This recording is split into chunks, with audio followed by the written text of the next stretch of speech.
Okay, hope I didn't keep you guys waiting too long. Hello and welcome to our channel.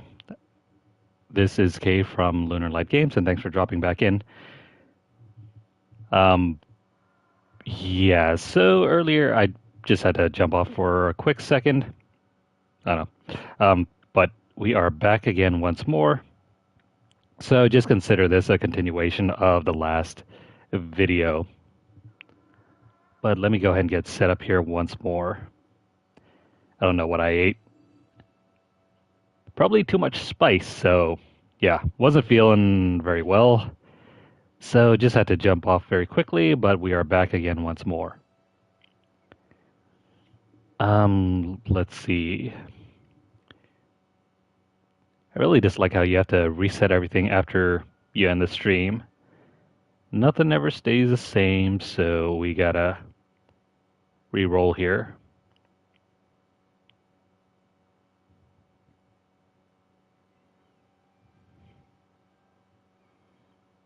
Okay, we are good to go. Note to self, do not eat extremely spicy noodles by yourself.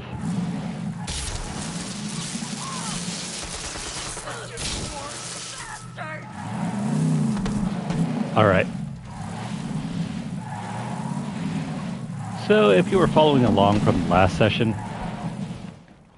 you'll be right at home.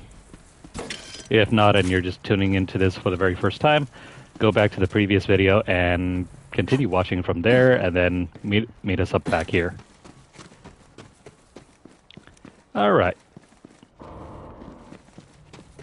Let's see, what is up over here?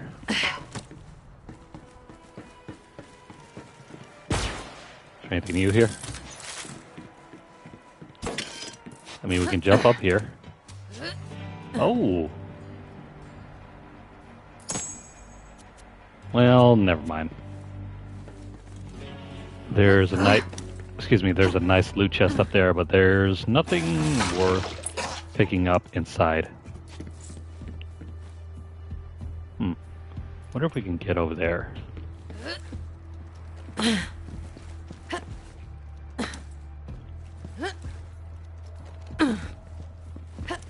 Don't mind me, I'm just jumping the long way around.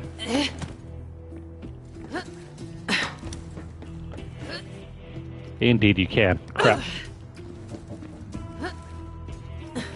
I screwed up that jump. Went over at an angle when we were supposed to go directly to it. Here we go. Oh, never mind. There's an invisible wall there. Never mind that.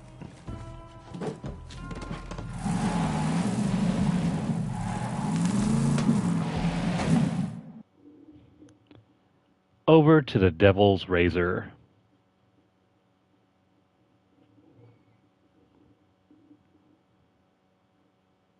Outlaws. Bounty. That's all I need to hear. Count me in. Hey, you're back! Reunion! Last time we were all here, I plucked your firehawk and left her on the ground like a hit-and-run skag.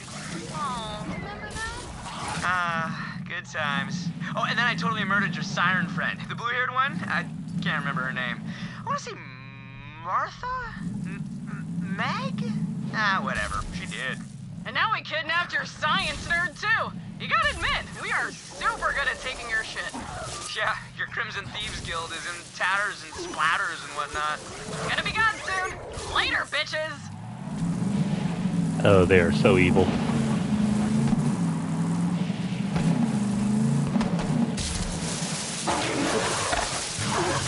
Let's go find out where Roland's rest is at.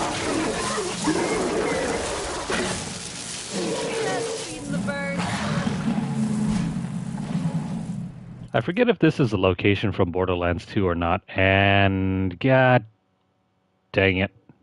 There's so much to find here.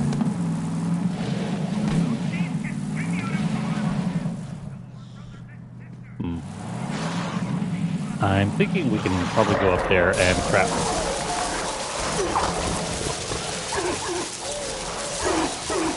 Stay away, all of you.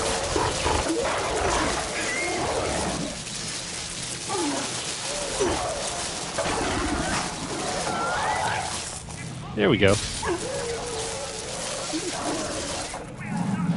Nothing like a healthy dose of electricity won't quiet them down.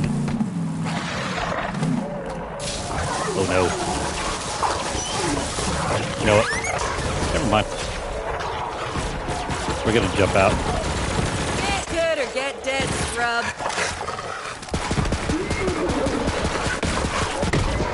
Right?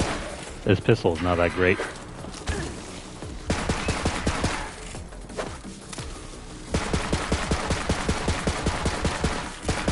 It's a little slow on the firing department.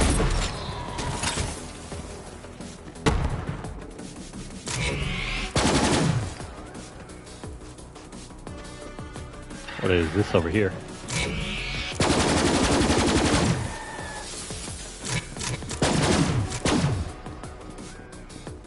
I really don't like the charged weapons.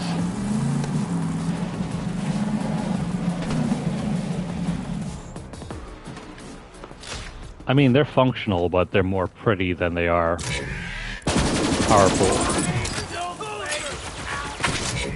Dead meat.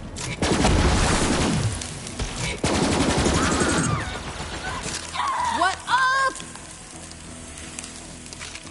Now, I don't know if I mentioned this before, but for whatever reason, Borderlands as a series hardly ever reuses locations. And even if it does, they're usually not the same.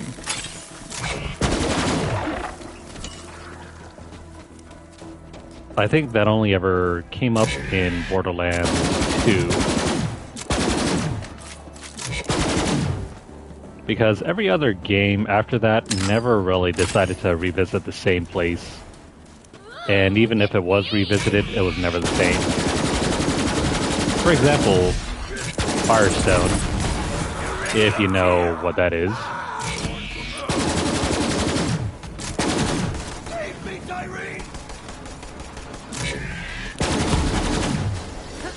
Get out of here. What do you think you guys are trying to prove?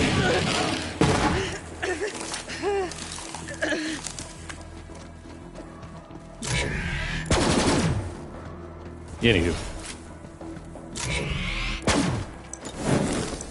Let's see.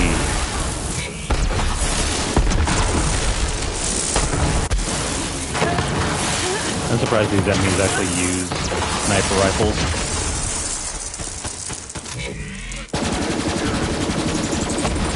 I don't remember that ever being a thing in some of the other games.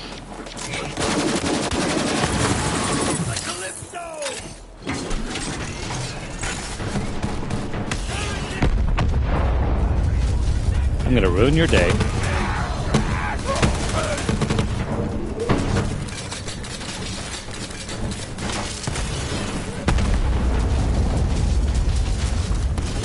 Totally ruined.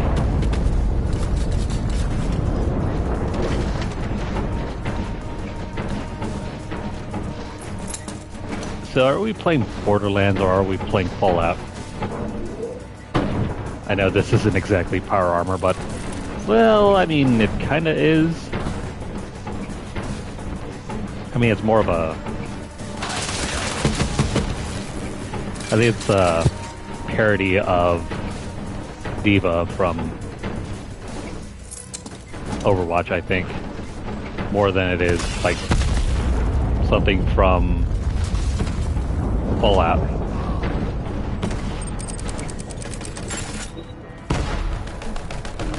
One major downside about that power armor is that it's incredibly bulky. It can't really fit into tight spaces.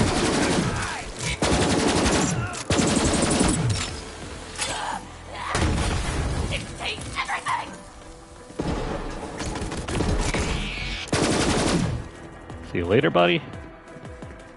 Anything over here? Do need incredible amounts of ammo because this pistol is very ammo hungry. Oh no, more enemies. Hey, a loot seeker.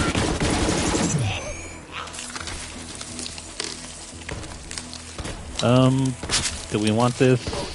Why not? Stop posing and start fighting.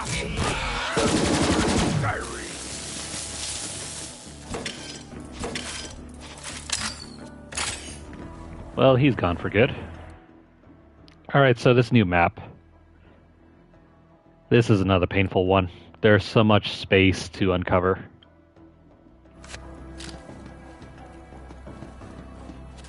Better get started, though.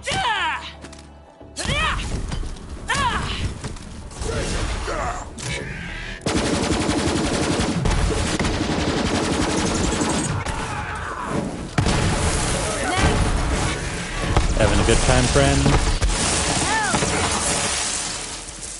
I hope so. For your sake, anyway.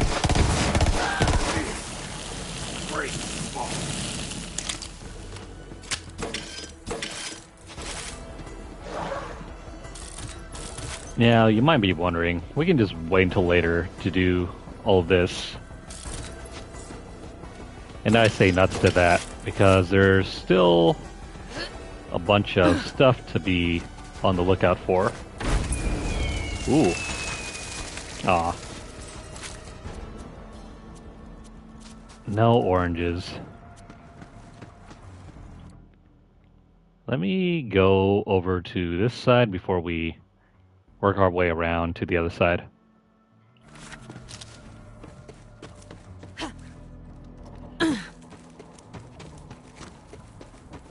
Alright, so after the tediousness of Eden 6, it's nice to finally see a world that more matches the aesthetic that Borderlands is known for, which is a very goofy space western.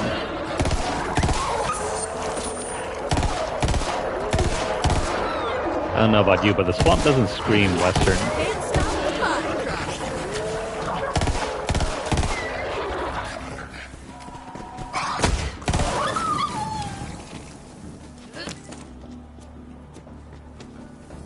I really should put on Borderlands 1 sometime and show you guys how far the series actually has come from the early days back in like 2009.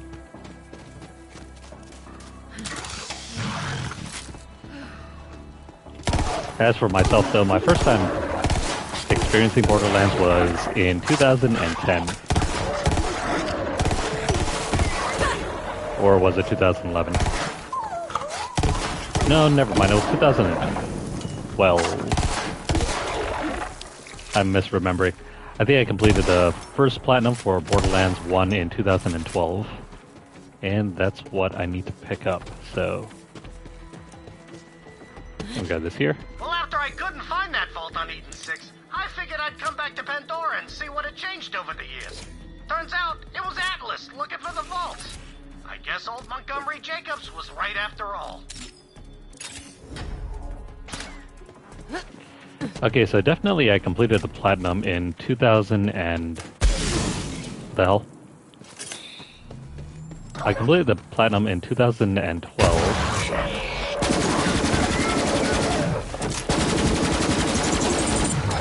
But I think I started playing the series even earlier than that.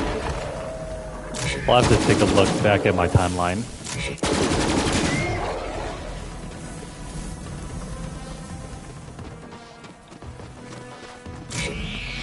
Back on the PS3 day. Those days are long gone though.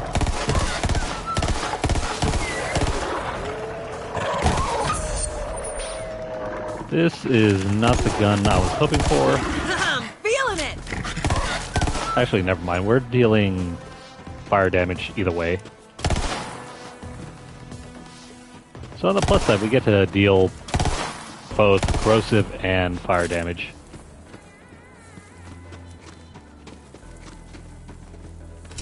What you hiding, Space Rock? What's over here?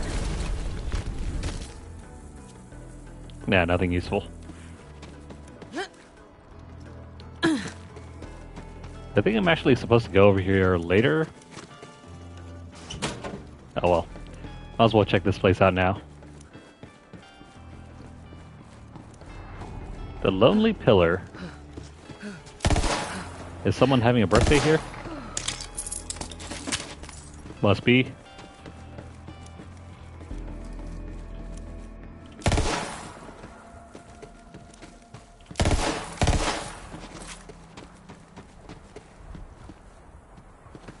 What's up, buddy? Who is here? Well, I guess we'll never know. But there is some sort of home here. That's rare. Ask about our one-click vein plan. Nothing over here, I suppose. Aw. There's cake. So this was definitely someone's home with someone's child.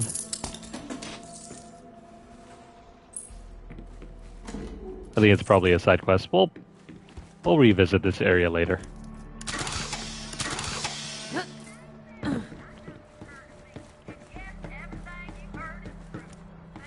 Seems like one lonely birthday party.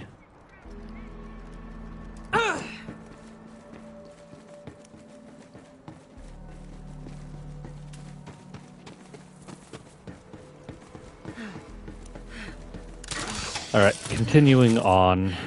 Let's go find some other stuff.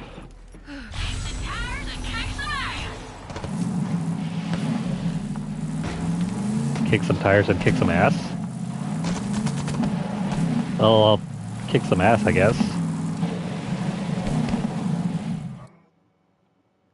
Let's see. You know what? I'll swing back around. Let me just go ahead and grab the story mission.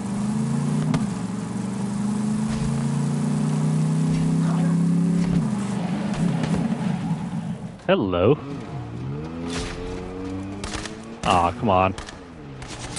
Swing back around, please. This is mine now, scrub. Gotcha. Alright, let's go put this away.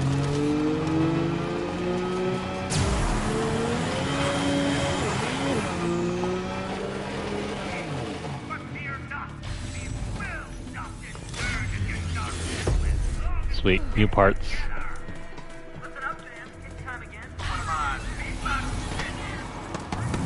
Where's the other one that was just here?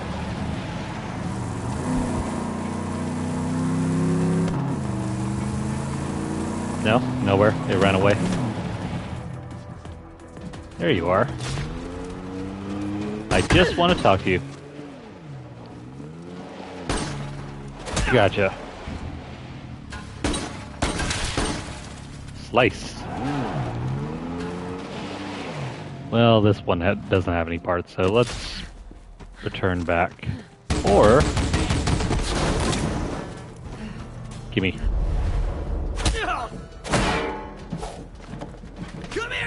It's got even more new parts. Learn to drive, asshole.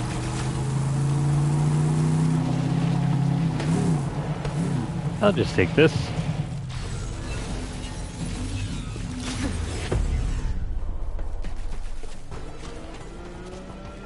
Thank you for that. Oh, come on, stop. Oh, hey, spider ants. I haven't seen these things in a good minute.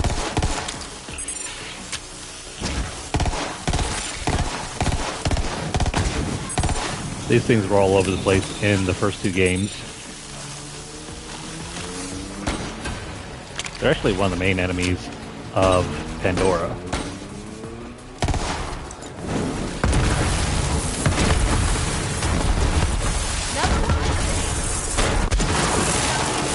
Stop firing, please.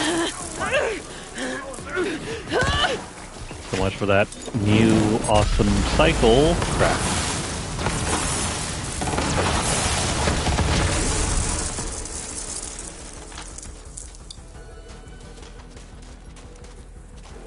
Okay. Another enemy taken care of. Let's go.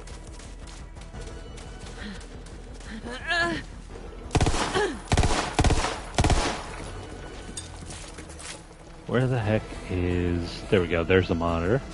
My cars are distracted from 100% recycled.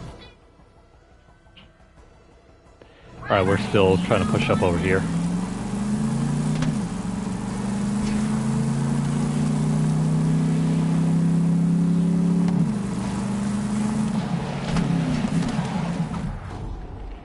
This here is Roland's Rest.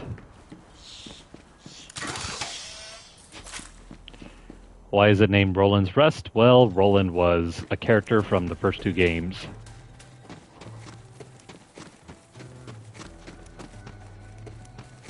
He was actually one of the playable characters in the first game. Let's see, we got some side quests to do here. Have a heart and give a sweet old man a ride around the desert. It'll be good for him to get out of the house. Why not? If you're hearing this, the job is yours. I don't care who you are. I just need someone to take my jackass of a pappy on a drive round for the errands. But mostly just to get him out of my hair for a minute. Come on by my place and pick him up. What am I, an Uber? Help Bo deliver his signature Dynasty burgers to ravenous customers on Pandora and fast. If you did the mission over on Eden 6, this is a repeat of that. Hey, you! Yes, you! Whoever's listening to this! I'm in a bind, okay? I need these Dynasty burgers delivered to people in the area, and I mean right away! Go on, do it! And if you see any of my competitors' signs, shoot them down and I'll give you some extra time!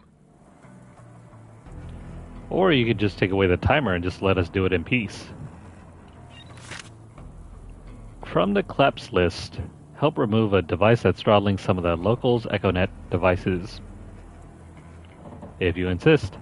Another class list request, another 7-year-old job to do. The Lord of Skags needs your help freeing Pandora from the tyranny of Hugsack or whatever. Go see if he still needs help. Don't mind if I do.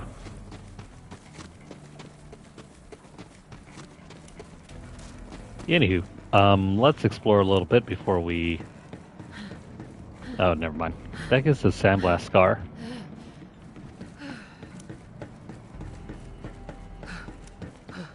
Let's meet up with Vaughn first. Is there anything worth picking up here?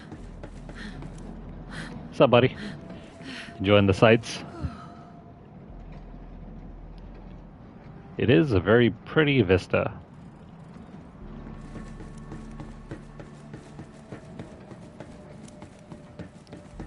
Anyways, there's Vaughn.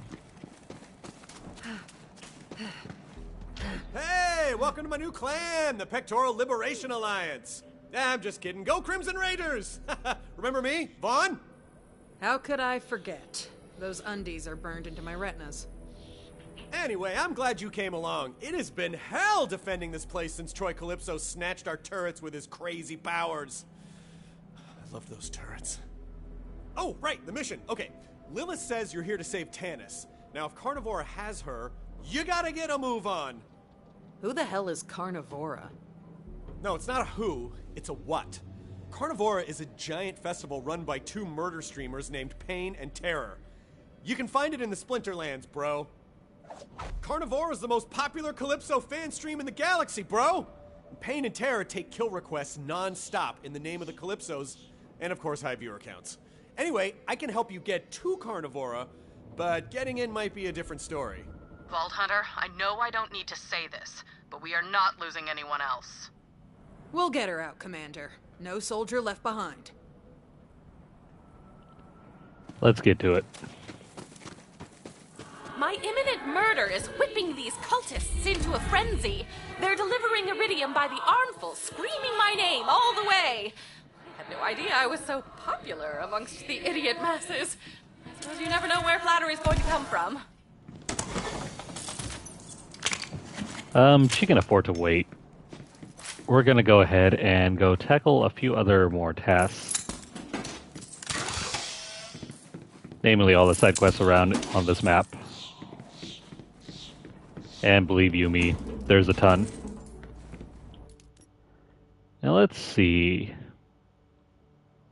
I love how you can trace our path.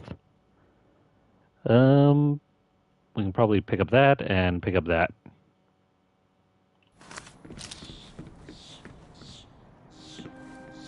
First things first. Grab these things over here.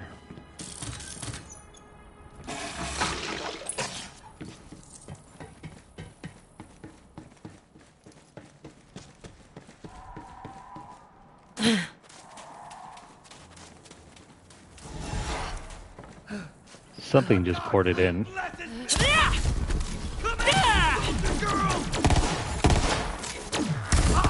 couldn't hack it. Which is...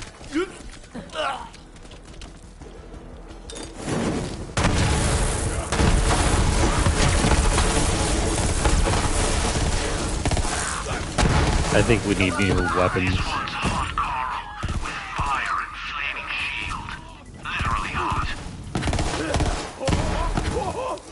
Literally hot, not figuratively hot. Ah, crap. He's immune to fire, so let's cool him down. Never mind, he resists that. Is he supposed to be some sort of clown? See you in hell, sir, where they will constantly ask, hot enough for you?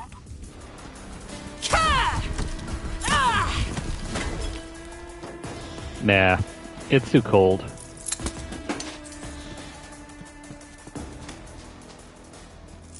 Also, if you have ever played Dante's Inferno, or if you've ever heard of the poem, the last circle of hell is not covered in hot lava or fire. It is actually freezing. Go figure.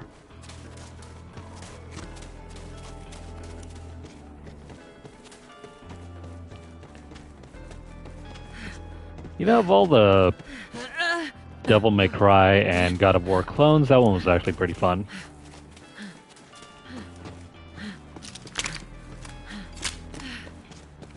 I like the design. But, I mean, the gameplay was basically a ripoff.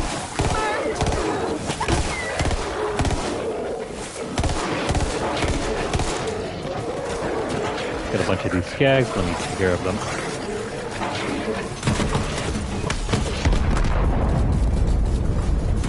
Watch as they go flying.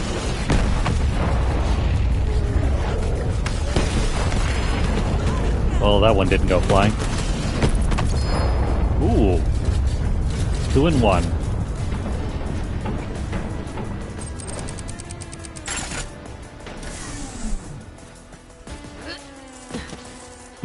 What the heck is this?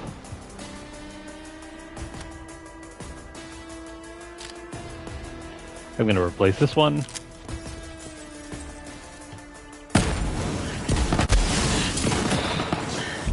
Oh crap. Ah, crap. Can I at least pick up this gun? No, never mind. Shoot. Oh well. I'll have to come back around and grab that.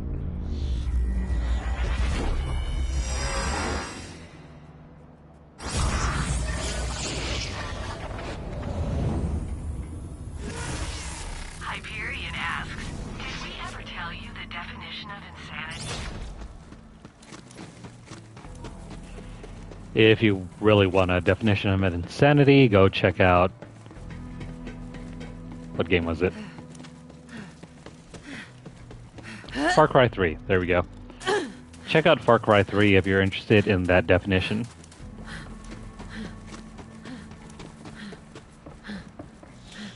You know, of all the Far Cry games, 3 was what got me into the series. I'm pretty sure that happened to most folks. Though, Far Cry 1, I remember, was also popular at the time. Not so much Far Cry 2. At the very least, I don't remember ever hearing much about it.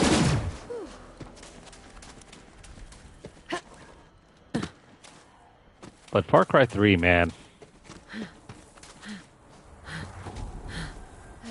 Talk about a complete game changer for the series. And there's a huge reason why every other game after Far Cry 3 was released is basically the same thing.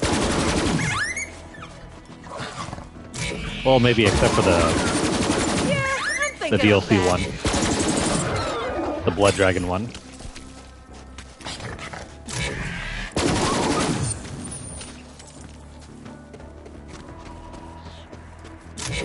Though I really should give Far Cry 2 a shot. I think I have both the first and third one. I forget if number 2 was ever released for anything else.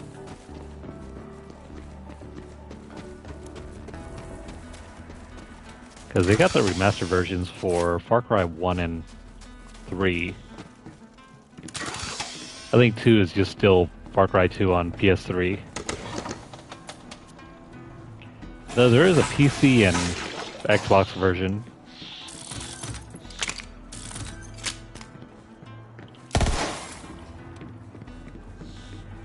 Alright, where are we?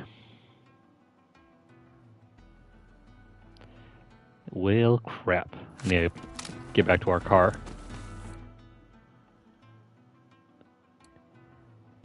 You know, it's a great thing that we have fast travel to our car, otherwise running around would be far more annoying.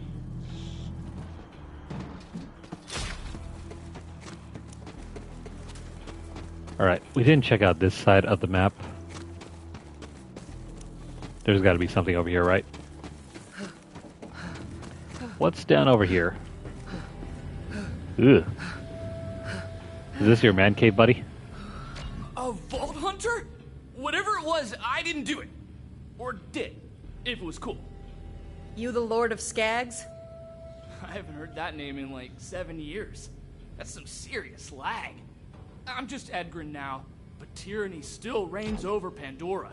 I'm talking about the most fiendish evil of all. Bandwidth throttling. There's a Hyperion EchoNet hub nearby. You gotta get over there and smash that throttler for me.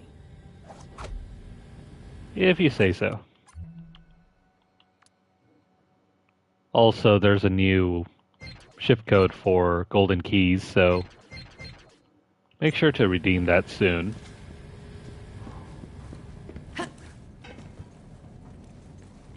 Back in the glory days, I was known as Lord of Skags.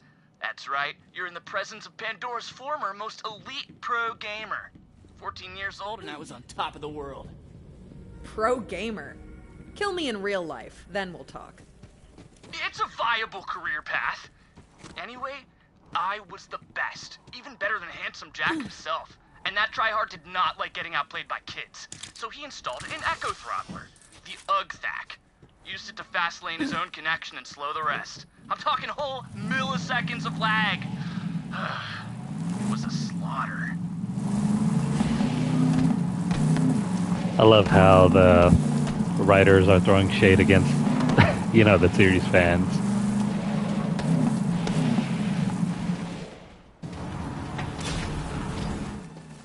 That's the EchoNet hub. The UGTHAC is somewhere inside. Careful, there's COV swarming all over the place. Crap. Well, somewhere around in here is our goal. Maybe it's up here. Surprisingly, no enemies. No, I don't see anything. Oh wait, that's it. UGTHAC. It's even more evil than I imagined. Crush wreck that thing and I can finally get my connection speeds back up. If you say so.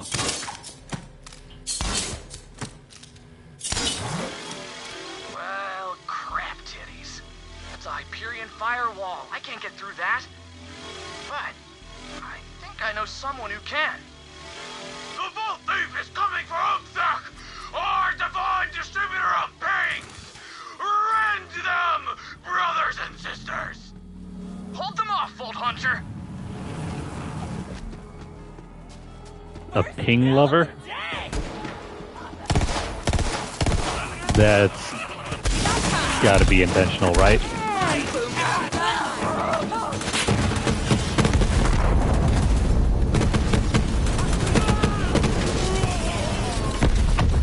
See you later, buddy. Skags has logged back on.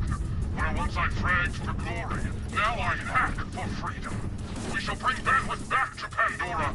No longer shall we suffer stale 10-second-old memes. Without memes, how will we know what's funny? Pandora will have only the freshest, choicest memes, like Two Smock Jeff. How'd he even get a second smock? No?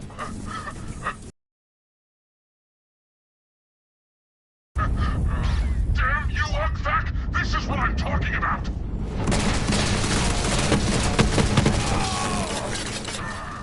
Let me see. Here's a guy doing a headstand with a cork in his butt and it says, "Poop champagne!" Great meme!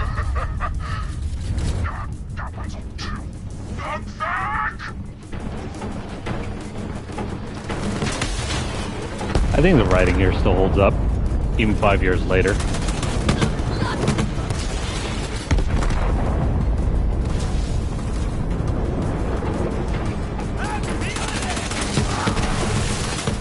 Where is everybody and why are they not converging on me?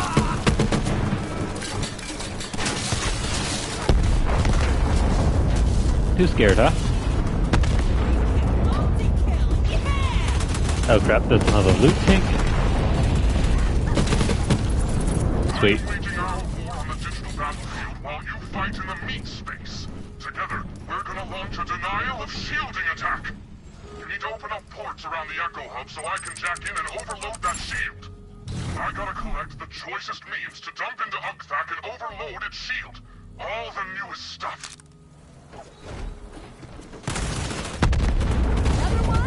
Hang on. Let me check out what exactly we have right now. That's... okay, that's still +5. The Growling Reinforced Bear Trooper.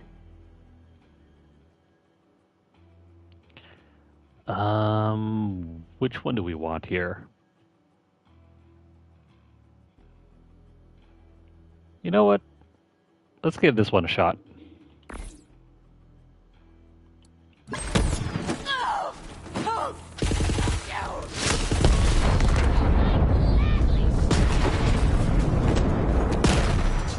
Cool.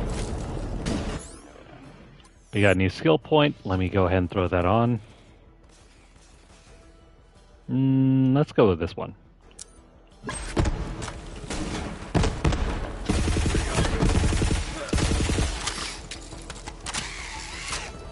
This one's pretty cool. Now about those tubes. That's one. The first port is clear! Ugthak's grip is loosening! I just found a picture of Mr. Torg, but his face is upside down! Great meme! Okay, you know what? I take that back about the writing. You're doing it! This meme just says, become a crab. Sure? Yeah, I mean, there are some moments of brilliance, and then you get stuff like that.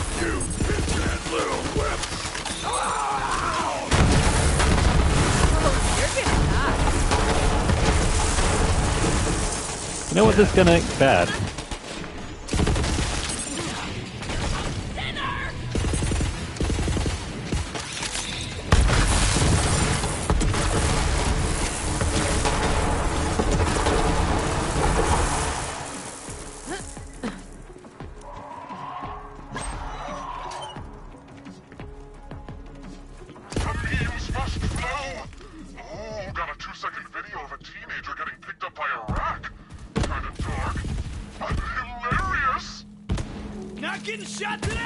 Okay, that is not cool.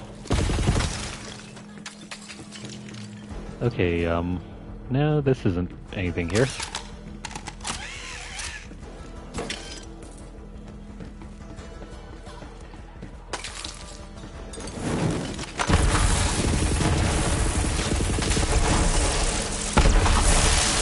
thing is a burst fire gun. I mean, it makes for a pretty good experience if you're using the DualShock 5. Or not 5, DualSense. What am I thinking? DualShock 5.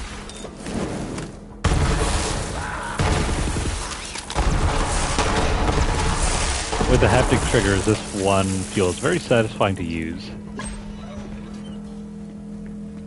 Port clear! Got a new meme. It's a baby made of antimatter. He wants to touch everything. No, don't hug Grandma!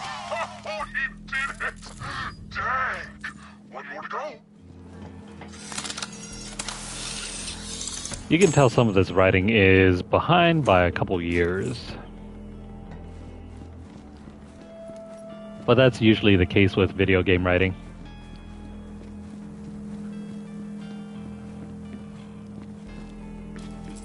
Considering some of the projects take forever to complete, like whatever feels fresh in the beginning will probably be old by the time it gets released. Alright, time to go tackle our last location. All ports are clear. Launching mean bomb. Uploading to Uxak. It can't handle the dankness. The firewall has fallen. Now thrash that Uxak Vault Hunter. Yeah, I haven't heard anyone describe memes as dank since 2020. Vault thief!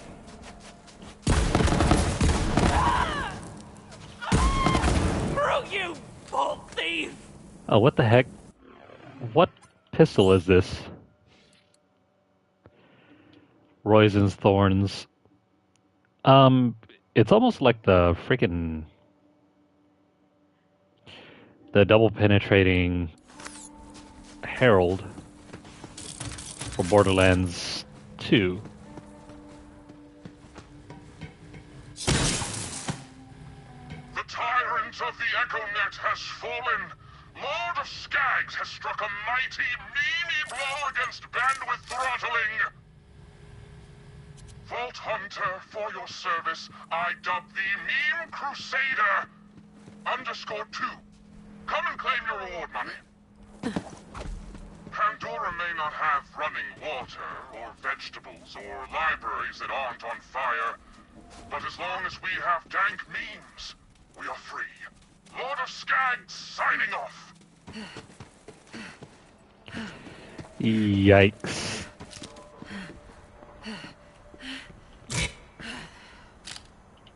What games do I play for fun instead of just trying to get the platinum? Lots. Pokemon, for example. Basically every Nintendo game.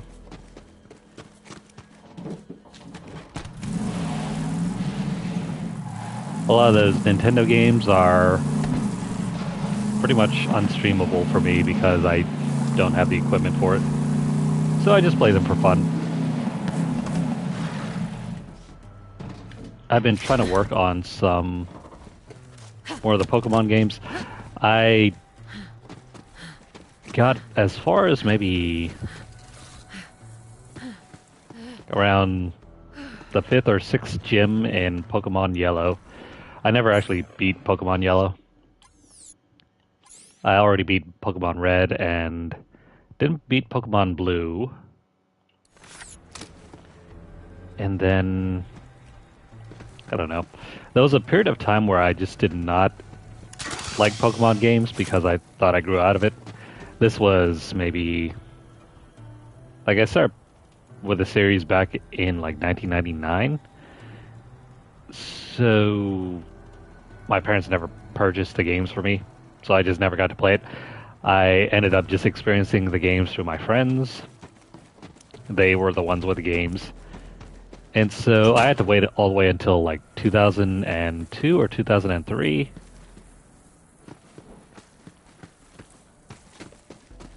And so it was only when I was like around 6th or 7th grade that I got my own Game Boy Advance.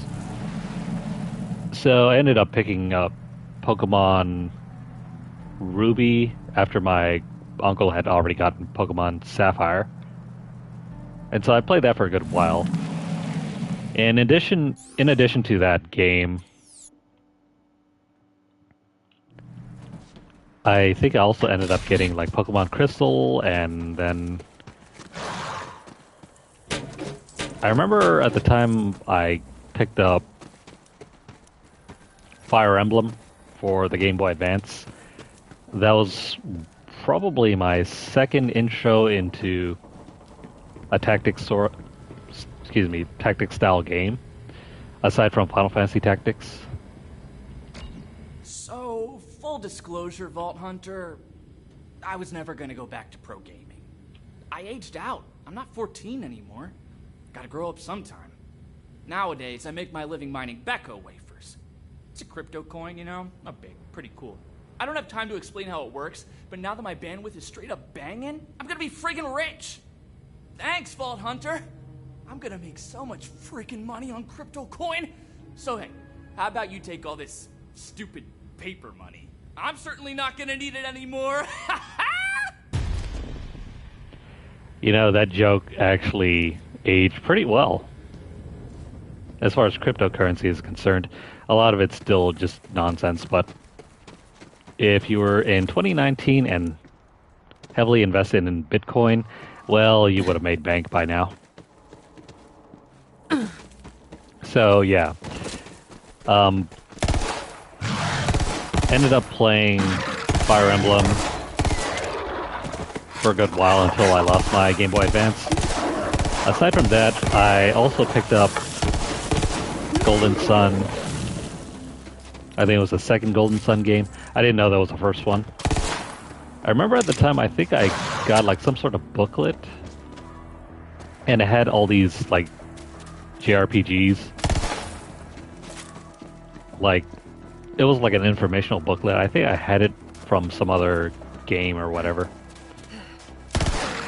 And so it was just like kind of like a gaming magazine. Pick the wrong fight. And so that's how I found out that Final Fantasy Tactics Advance existed. And at the time it was either that or Fire Emblem. And I ended up choosing Fire Emblem instead. I don't know. Something about the look of Fire Emblem for the Game Boy Advance intrigued me more than Final Fantasy Tactics. I think the graphics just look way better.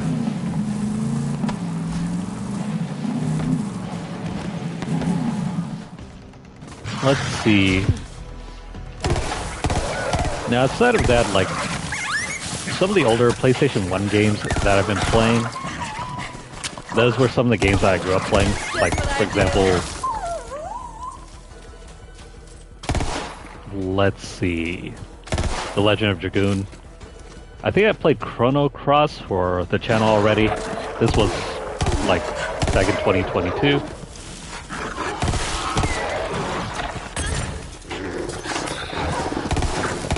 Do Switch games cost the same as full-price PS5 games?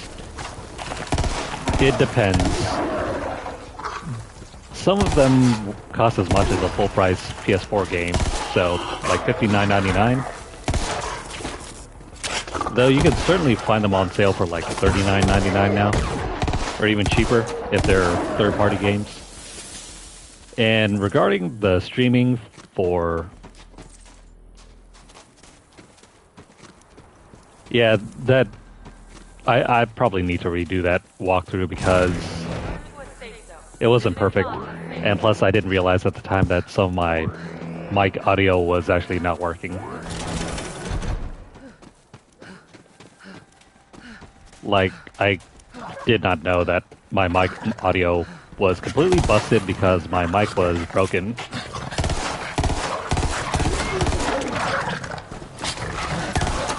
But yeah, regarding streaming for the Switch, you need a capture card, and I do not have one.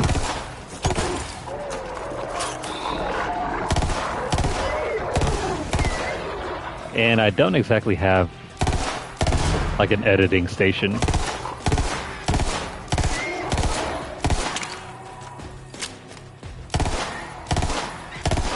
I think there are ways to just capture everything and then upload everything as like a raw file, but never mind.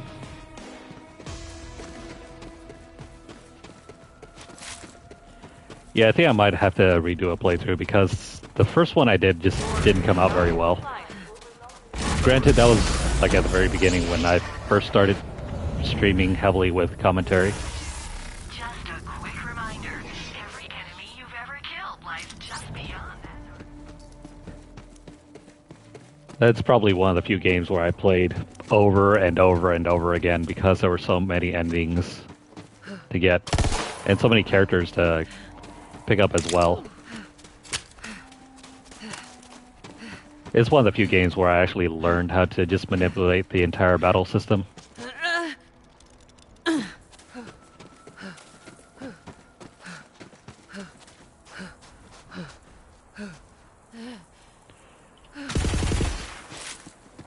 Yeah, I think it's on the lower side, so we might be able to do a playthrough of that one.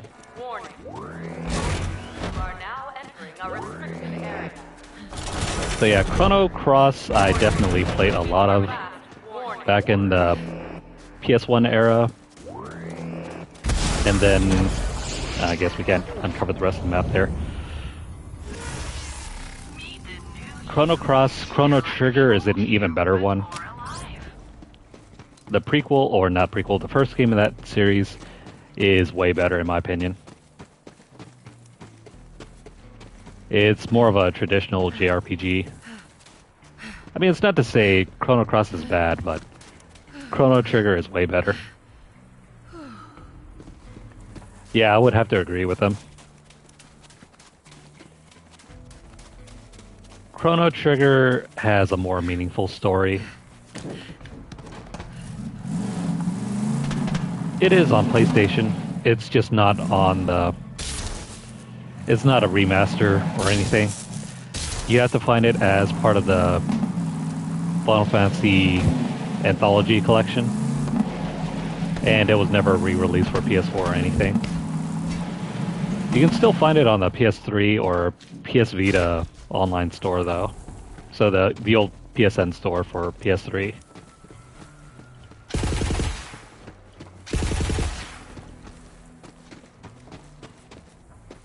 So if you have, say, like an old PS3 or a PS Vita, you can still download it and play it. Or, you know, just go on Steam. It's available there as well. Though it started out as like a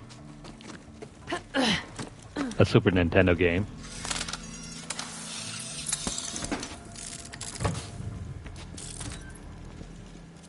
Yeah, I know, it really stinks, right? I would love for that game to get re-released. I haven't played it since like 2006 or 7. Actually, no, scratch that. It's around 2005 or 6. I guess we can't pick up that car yet.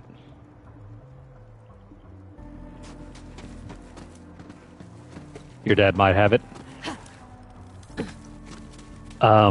What do you mean? The game or the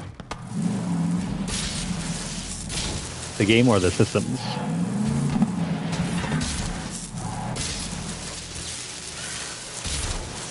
Come here, buddy. Hold still.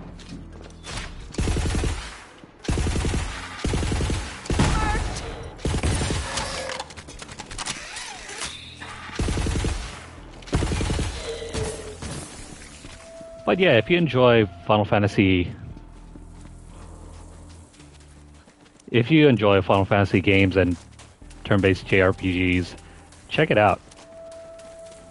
Chrono Trigger is one of the few highlights from... Actually, no, there have been plenty of highlights, but as far as Square's back catalog of great games, it's truly a highlight.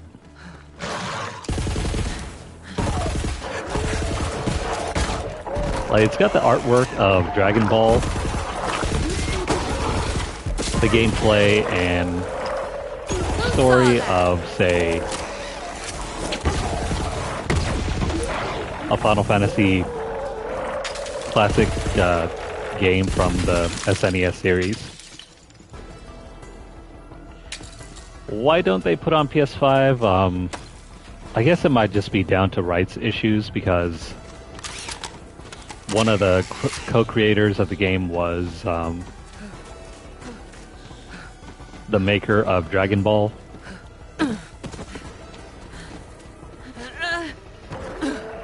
Holy crap, Spackle. Those wheels are bad to the max badass. Go get them. But that guy has since passed away recently. And there might be all sorts of issues.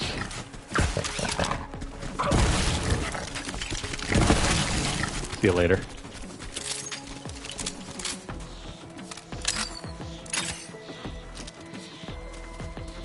Yeah, I think it might just be due to rights issues. That's always happened a lot for some of the older JRPG games. Thank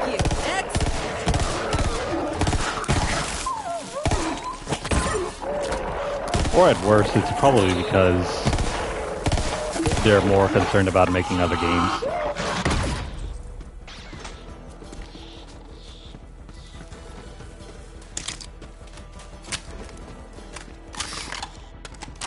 Yeah, certain games, I wish they weren't so restrictive with their copyright issues.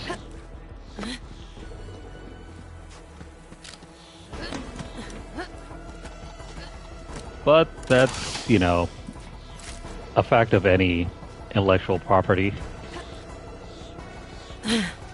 Some companies don't choose to pursue it as stringently.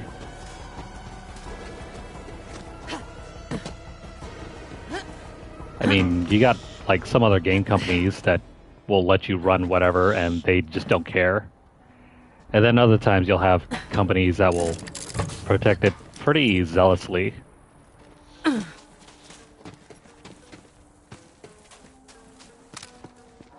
And it's usually just down to company-specific issues. It's not always like, oh, the entire industry sucks.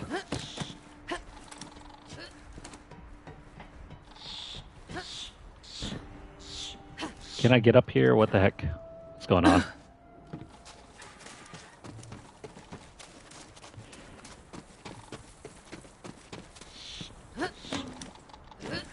Well, the beauty about having the PC is that it's not just like a gaming system. It is, after all, just a computer. Ah, crap. The heck?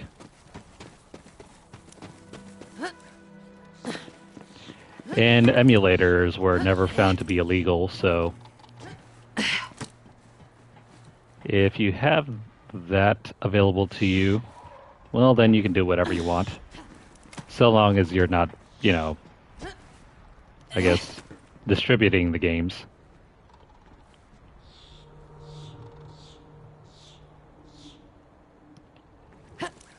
Have you tried... Oh, crap, come on.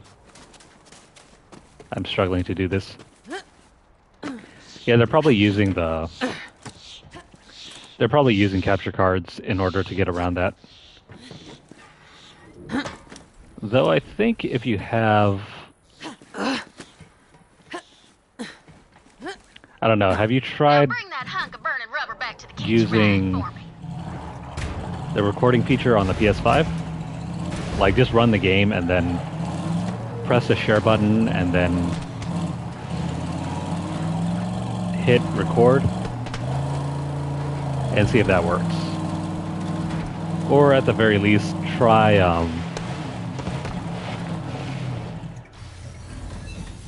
recording your last, like, you know, hour of gameplay. Because that workaround was how I was able to upload a video of BioShock, and that one is not streamable at all. It won't let you? You know what, I'll have to give it a shot and test it out. I mean, I was able to record gameplay of BioShock, and that one is not streamable at all. But maybe it might be due to the fact that BioShock was only ever intended for PS4. I don't think they took into account that you could run it through backwards compatibility and then record the gameplay there.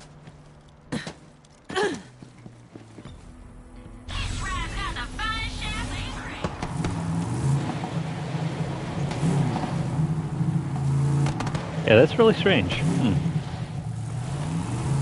I'd have to test it out with those games and then see what's going on.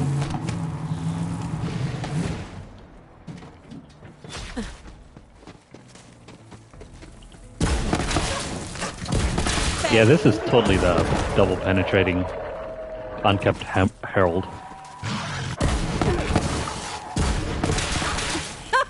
He even fires like that gun too.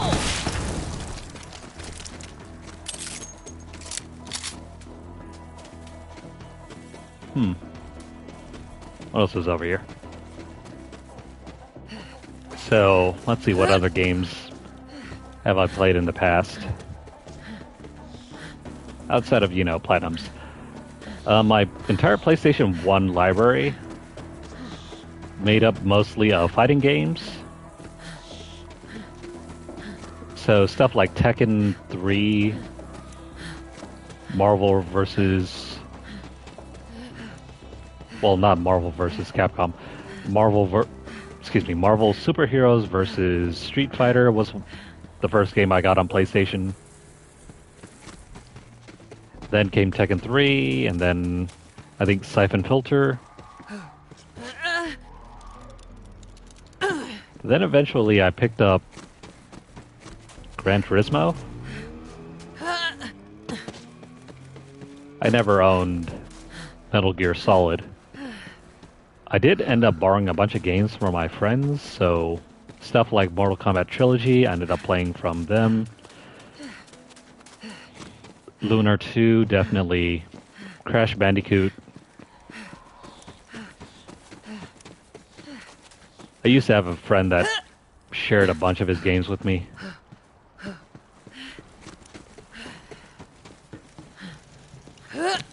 And I'm very thankful that he did, because I don't think I would have been able to experience some of those games otherwise.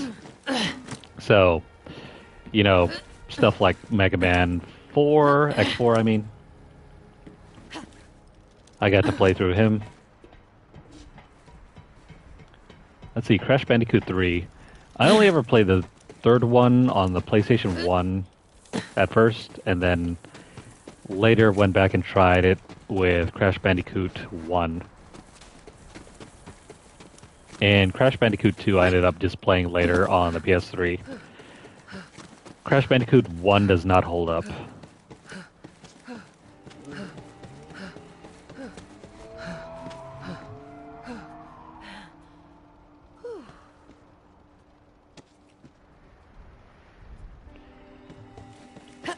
Yeah, if he has it, he has a gem on his hands. That game is awesome. The gameplay, is very simple. But the story and how it unfolds is like your favorite anime.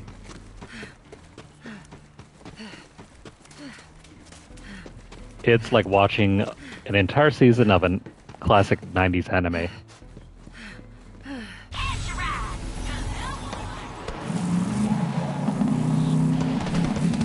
When I first played it, though, I just could not get past certain sections. It was too hard. If you don't grind a ton in that game, then... Ah, crap. They're shooting at us.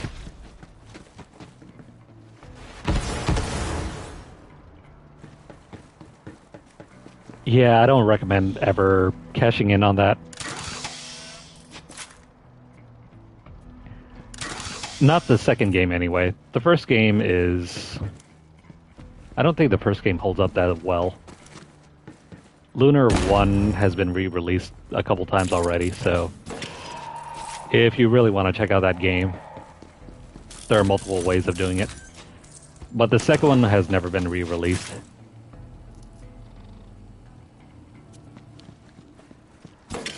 Yeah, they just don't make classic JRPGs like that anymore.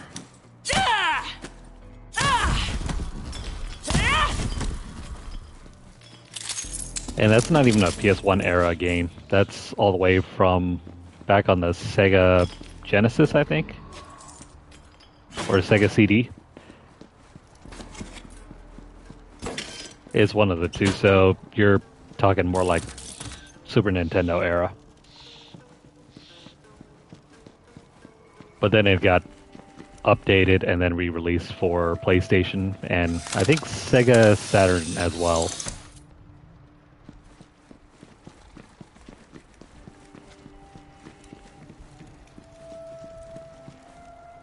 So yeah, Lunar 1 and 2 are hidden gems if you can ever get your hands on them. The gameplay isn't gonna blow your mind or anything, but it's...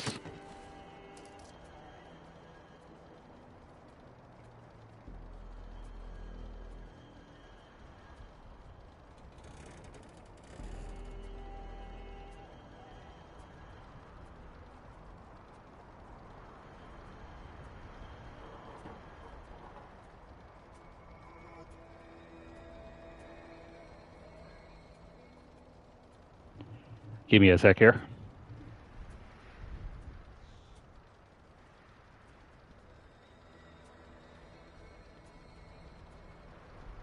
I just need to do something real quick, so give me a sec.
Excuse me for the wait, I gotta order something for a family member, so give me a sec here and I'll return.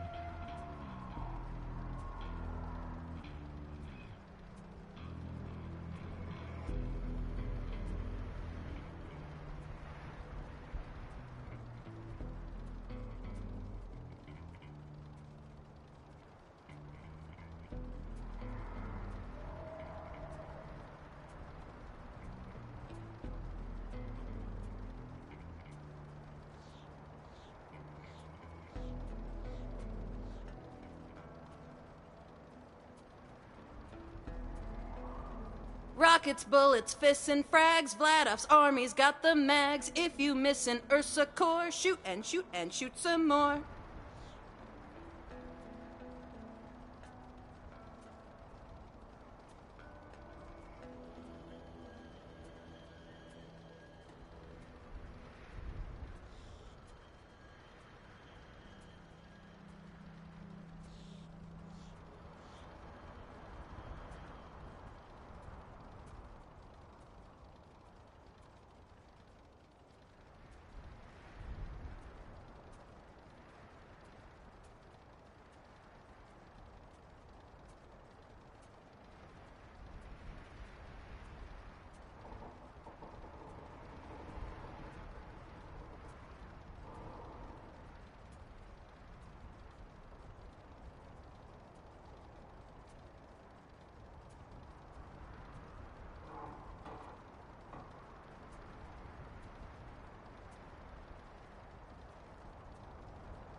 Okay, sorry for the delay.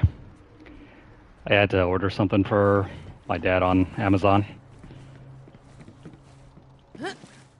But yeah, returning back to where we were.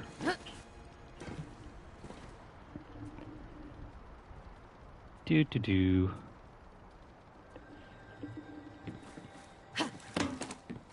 Oh, righty. So there's a red chest over here.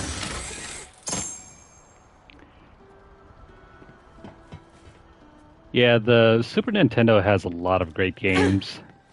If you came of age when that game was, that game system was like the main go-to system. What the heck? I get stuck on something? Yeah, I have no doubt your dad probably has a great selection of classic games.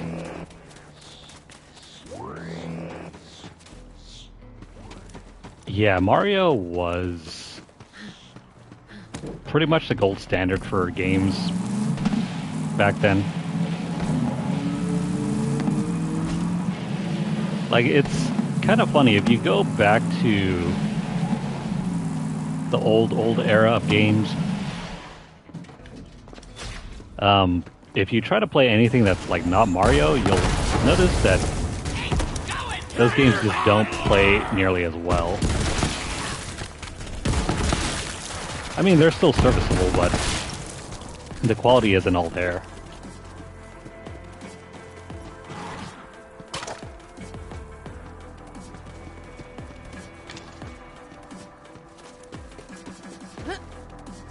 Yeah, that's pretty cool that you guys can share that.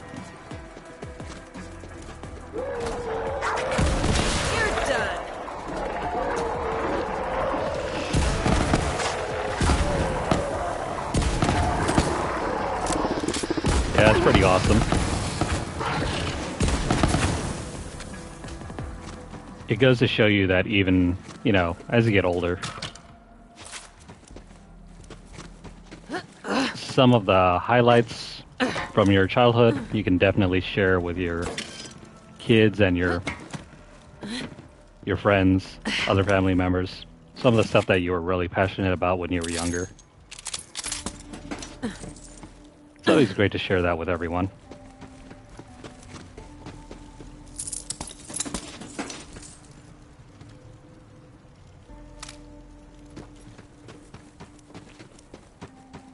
Now let's see, outside of... Actually, no. In addition to those other JRPG games, what else did I play on the PlayStation? So Metal Gear Solid was one.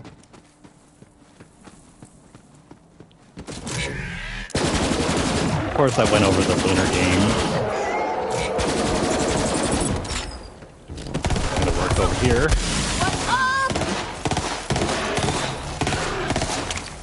Fighting games, I think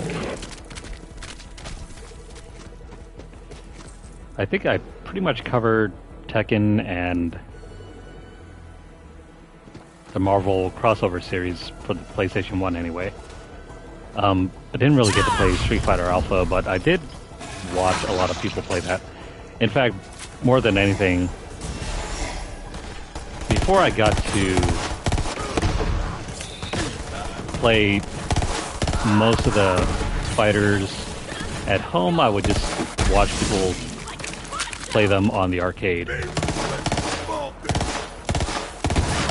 Stuff like Street Fighter 2, Virtua Fighter, I think, at one point.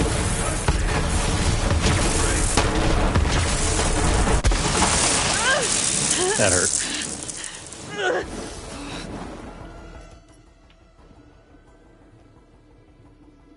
He has every single one of them, so I think you can have as far as like Final Fantasy 5 all the way up to 9, plus tactics. So you got FF5, 6, 7, 8, 9 tactics, and also Chrono Trigger as well for the PlayStation. Serving up fresh hot death. At one point in my life, I had all those games too. But I was kind of young and broke and didn't have very much cash for buying games, so I was always playing some of the old classics and then reselling them for more game money. Just feeding the birds.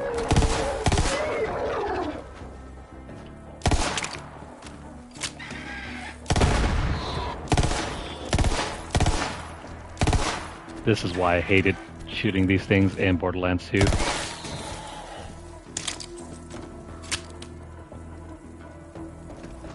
Yeah, he's got quite the collection then.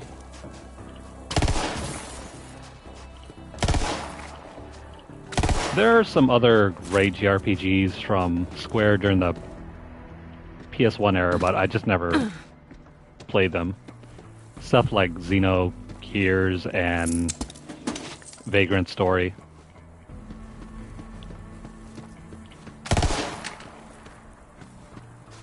I heard about them, but never got into them.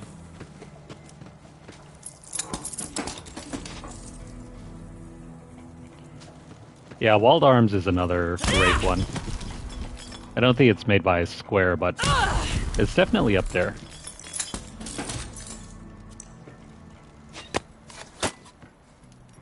Troy, these bandits are staring at me. Gross, that one's wearing skag testicles as a necklace. Or a snack. What am I supposed to say? Here, try this. I am Tyrene, bone crusher, flesh thresher. Blood is my shampoo, rat milk my conditioner. Do bandits even wash their hair, Troy? Kill the Siren Witch! Burn her! She already marinated herself in blood and rat milk! I say she's ready for the fire! Let's barbecue her! Oh, please try. Ah! What the hell did she do to Jawbreaker? Flee in panic! Trample all in your path!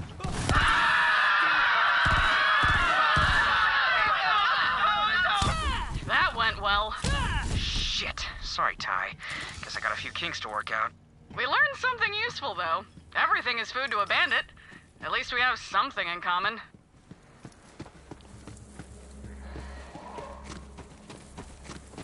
I think Breath of Fire 3 and 4 are pretty good. I never got to try the SNES ones, but Breath of Fire is a long dormant series now. It kind of stinks though because it's actually pretty good.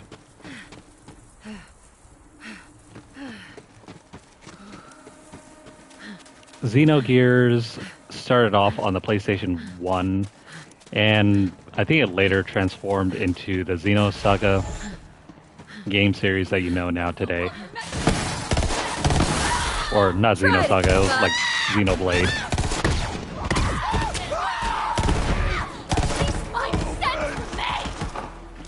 I have no doubt about that.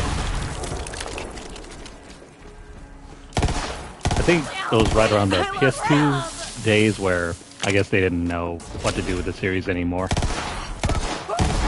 Though that kind of correlates with the same era where I think Capcom just stopped wanting to make JRPGs. Because he had stuff like Mega Man Legends that was sort of like a pseudo RPG. Alright, I think I covered this area. Oh, did I not check out this place? So yeah, Breath of Fire is a great JRPG if you're still looking to play that. I don't think the SNES ones hold up as well because they're pretty damn hard. But the PS1 era ones are pretty cool.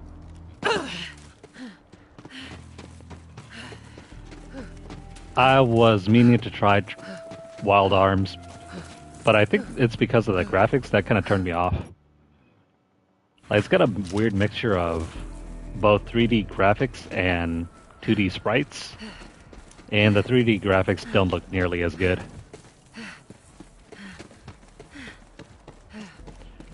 It's not quite as refined as, say, something like Chrono Cross, even. Well, we can't go up there yet, so I'm gonna backtrack and cut down across over here.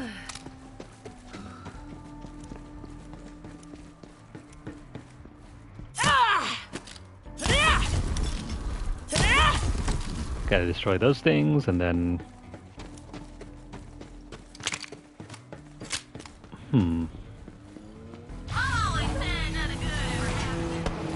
So yeah, Gran Turismo was another great one for me. You remember the car driving game?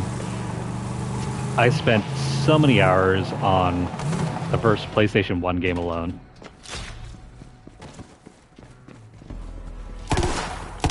And it wasn't even like a car kit at all. Like, it was just basically a JRPG, but with cars, so... I mean, that was pretty fun.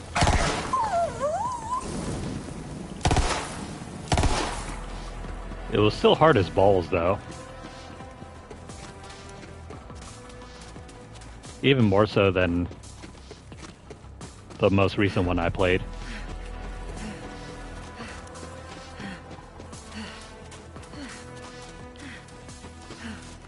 Mega Man... I think I tried Mega Man X4 and then branched off from there. X5 was decent. X6 was terrible for me.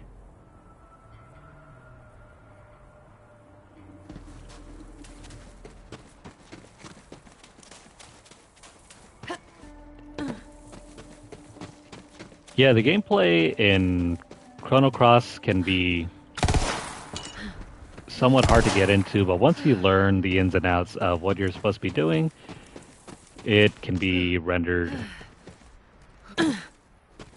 very easy to complete.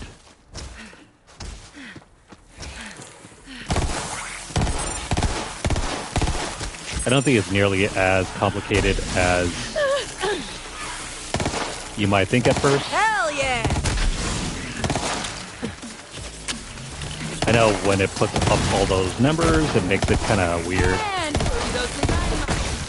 But then once you understand, like, oh, I need to conserve points in order to keep performing actions. Because what I would used to do with that battle system is that I would just go into the game thinking, I need to spend all these points, and then at the very end, combo with an element.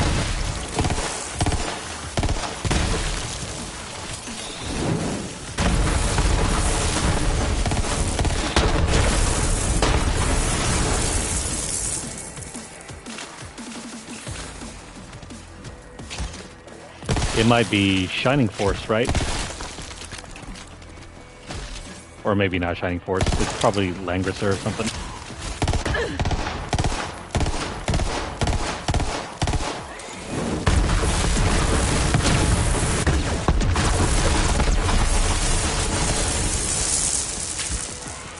Yeah, that's to be expected.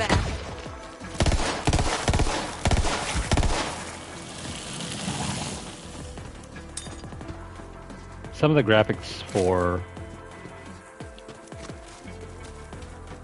the Sega Saturn weren't as great if they were like 3D. That game was mostly all about 2D. Or that system, I mean.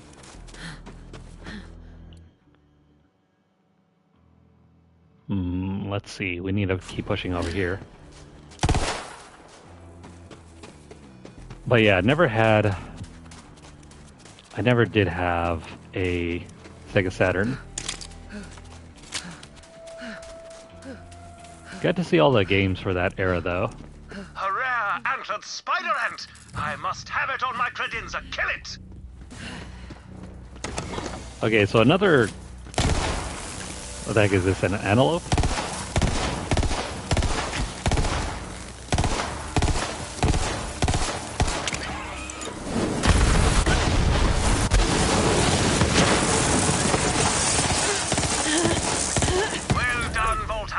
Well done indeed.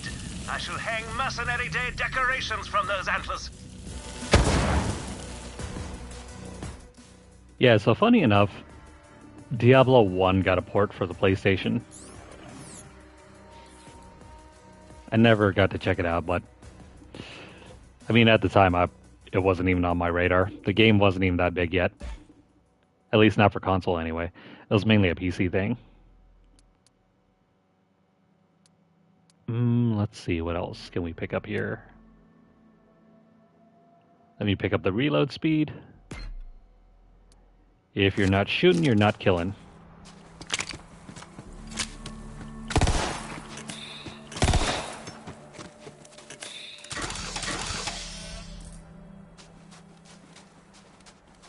Yeah, Diablo 2 was remastered. Well, not remastered, but sort of... The graphics were kind of remade. This is where we're supposed to go.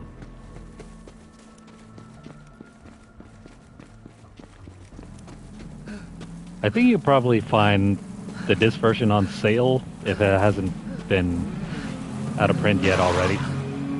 Definitely for Switch, though, you can find it regularly for like 25 to 19 or 20 bucks.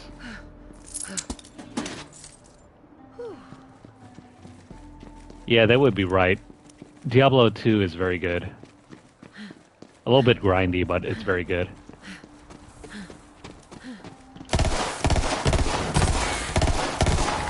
Though the trouble is, it's mainly designed for PC and excuse me, it's actually designed for PC gaming. It never got ported.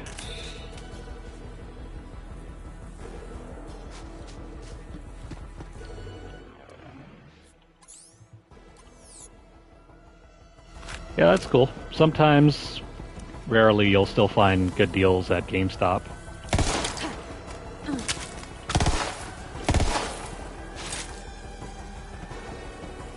Alright, so speaking of more PS1 era games that I used to play for fun, Resident Evil, all 3 games, not the spin-off. The spin-off I never got into. That was that weird first-person shooter one. I think it was like Resident Evil Survivor. Resident Evil 1, 2, and 3 were staples of my system when I was growing up, especially because my cousin introduced me to them.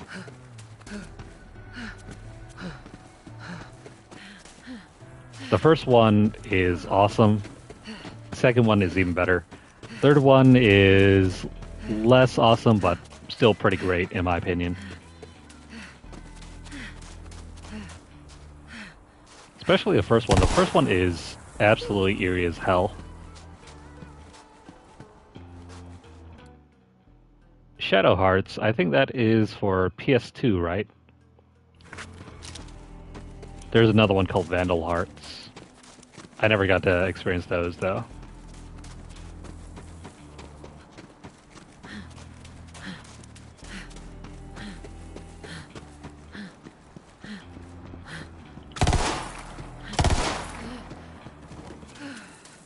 Yeah, it's got some pretty interesting designs.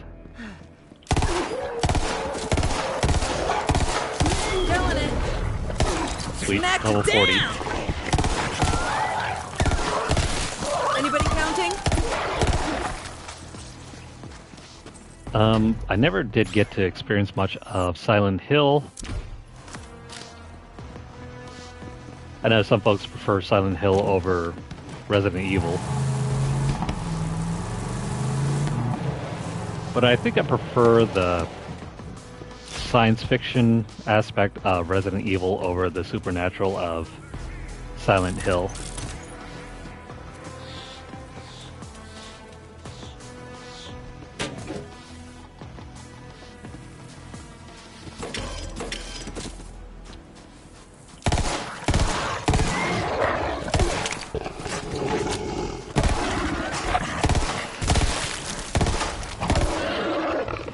Now, as far as the PS1 era goes, I think that's pretty much about it for me.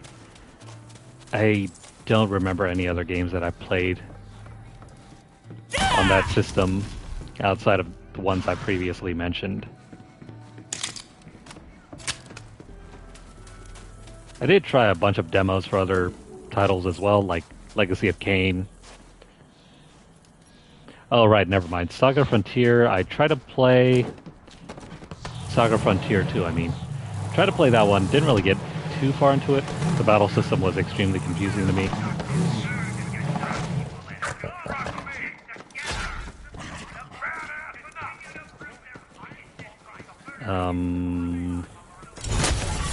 Smashy. Trying to think here. Siphon Filter 1 and 2. Oh, right, Twisted Metal. Yeah, it's not a JRPG or even an RPG. It's almost like a party game. It's car combat. I think the first two games are kind of strange, but they're the best. Because Twisted Metal 3 was... I mean, Twisted Metal 3 was alright. I don't think it was, like, amazing or anything, but 1 and 2 are pretty cool. Where's the monster? There you go. There's that skag.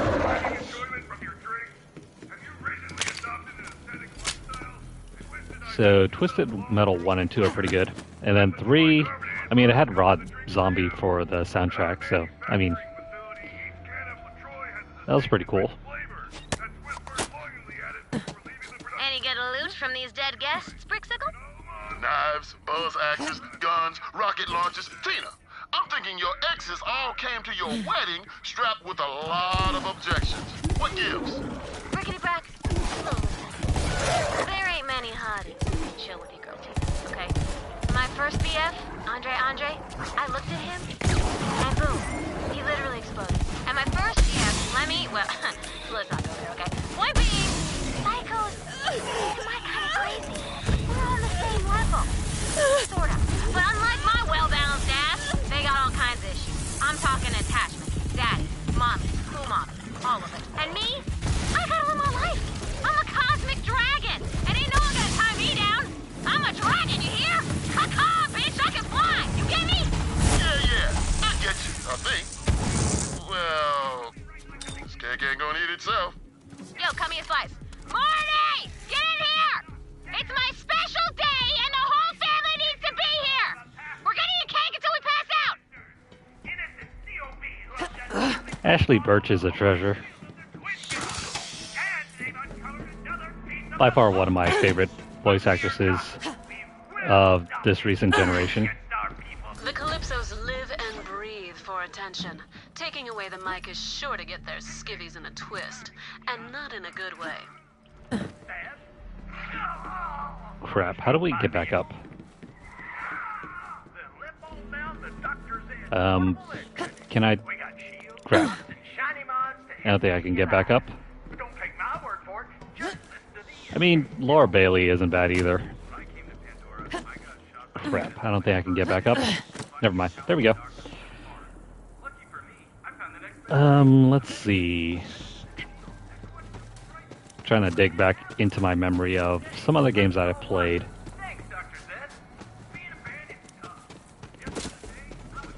No, I think the PS1 era for me...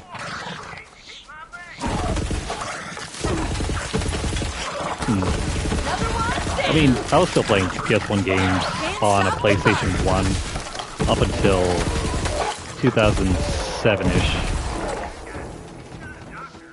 And then I just switched over to playing them on a PS3 when I found out that the PS3 was backwards compatible with nearly everything up to that point.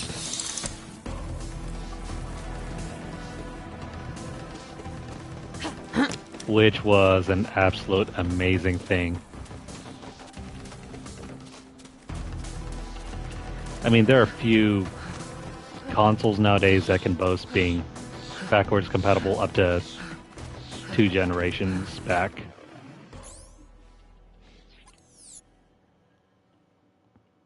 I don't think even... Well, actually, no, never mind. The only other system that might be able to nowadays is the Series X. Because you can still play... You can still play, like,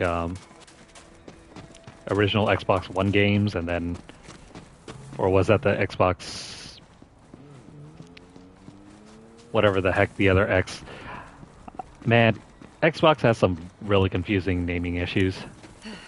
You got the Series X, and then... One X... And 360... It's terrible. Alright, so moving on to the PS2 generation and the GameCube generation. Let's see, Resident Evil still takes the cake. Scared the crap out of me at the time.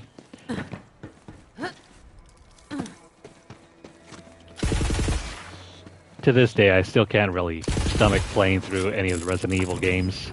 At least the original ones, like 1, 2, and 3. Not unless I use some sort of cheat code, because I hate that feeling of not being able to do anything. And I kind of blame my cousin because he ended up scaring the crap out of me with the first 2 games.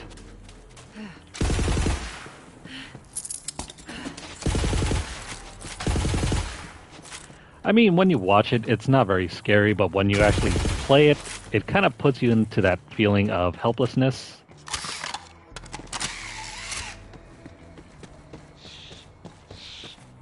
I mean, if you've seen the playthrough I've had with Resident Evil 4, that one's not scary at all.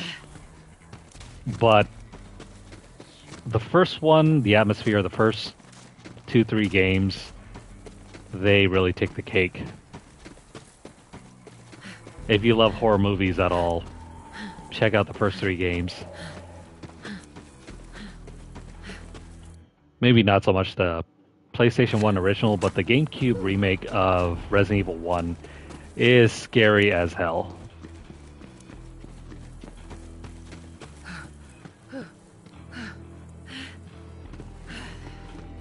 But then again, Resident Evil 1, those aren't JRPGs.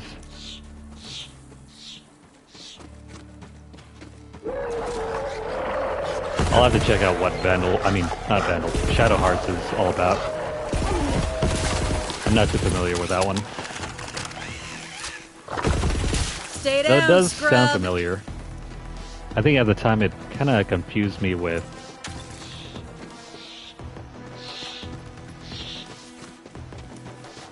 Yeah, when you're young, your imagination tends to make up all sorts of things.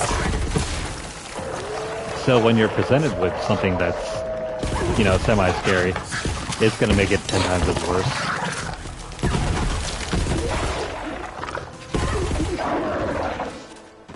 So something that shouldn't be remotely scary as an adult will seem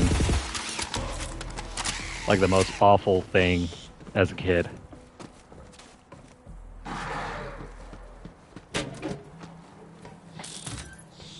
Oh hey, there's another radio here. One night during my midlife crisis, with the light of Elvis shining down on me, I thought of Queen Dido. I said to myself, what the hell is the point of life anyway? Who cares about the vaults? Then, I heard some growling skags, so I threw my backhand at them and started yelling. Vaults, Pandora, loot, adventure. What was the freaking point if I had no one to share it with?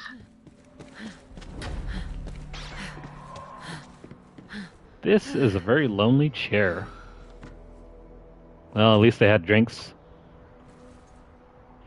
Whoever was sitting here just wanted to get away from it all. Also, what's up with that noise?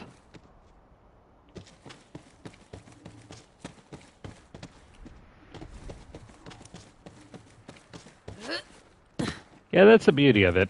If the game has great sound design, then it doesn't matter too much about the graphics, because the sounds will fill in the detail. So whatever you're not seeing, then your other senses, like your sense of sound, your hearing will make up the difference and make it seem scary.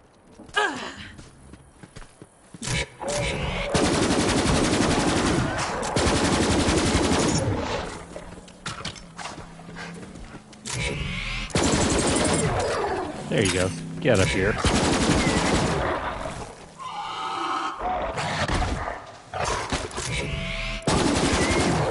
Yeah, I know, right? Some of those dogs might not even be as detailed as this thing right here. But as soon as you hear it and your mind begins filling in the details, then suddenly it becomes extremely disconcerting and scary. And for me, that was what Resident Evil was all about. It took something that seemed very not scary and then turned it up 10 times. Because when you go back and check out the PS1 graphics for Resident Evil, I mean, you can't even see the faces. So how are you supposed to be scared of this zombie if you can't even tell what it looks like? Well, enter in the moaning and the sound designs. And then you have your scary game. What am I missing over here? Seems like something I can go up over here for.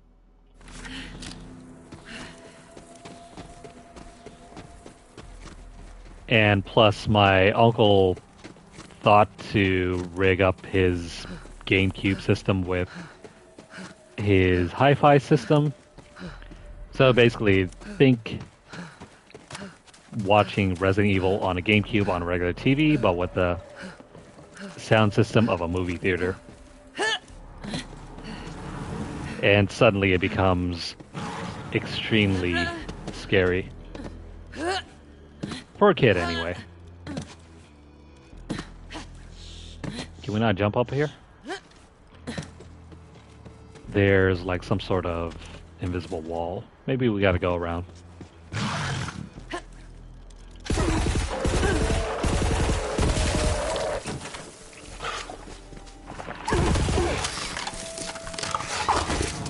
Back up, bro. Yes, they couldn't hack it. Right? Ah! Yeah, it's always the moaning sounds that really get me. Like, it should not be that scary. But when you're playing it alone and you're isolated, something that shouldn't be scary can suddenly ratchet up to, oh my god, this is the worst thing I've ever experienced.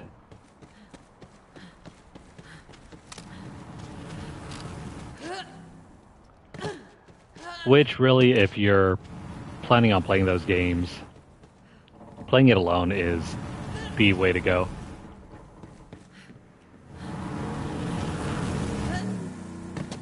If you so much as include another person to tag along, then when you're goofing off, then you kind of lose the mystique. These films are just terrible. That's pretty much why the later Resident Evil games for me didn't really work out. Because when you have a partner and you're surrounded with other people, then that kind of takes down the scare factor. Oh, hi, Vault Hunter. What up, buddy? Apparently these films are just terrible. Really? You are just the person I didn't know I wanted to see until I did see you there. Would you look through the garbages for my echo device? I have lots of money. And I will give you a bunch of it if you help me.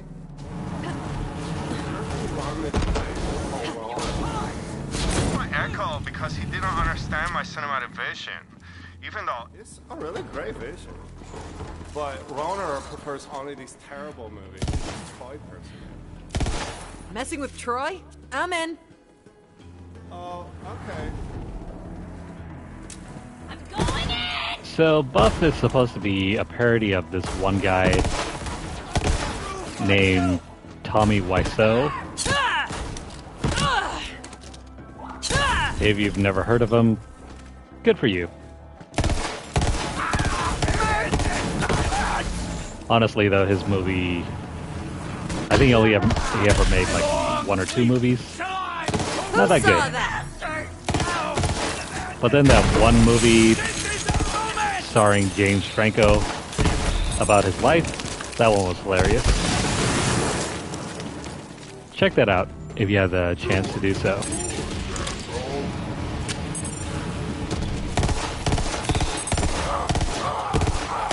Hold still.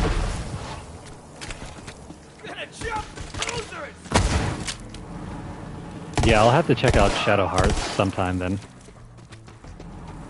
Alright, so moving on from Resident Evil. It's not in that one. Keep looking. Man, they even got the speech pattern correct. So let's see, the PS2 era, I didn't really get into JRPGs that much. I mean, I did play Final Fantasy X. Though that started off as a rental, didn't complete it until much later. And then later there was also Final Fantasy XII. Not as great as the PS1 era, I think.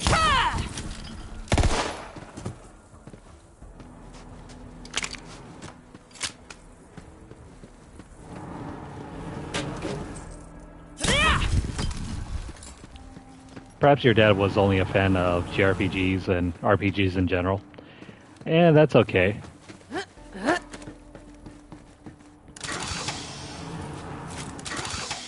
Even from my own limited experience, a lot of the people that I knew growing up decided that one genre or two genres was enough. Like, they either just played Final Fantasy or not Final Fantasy. They either played like JRPGs, or they played shooters, or they played platformers, and never anything in between.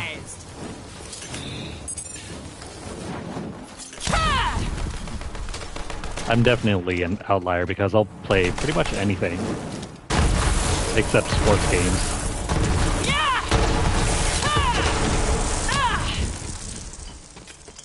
Here they come.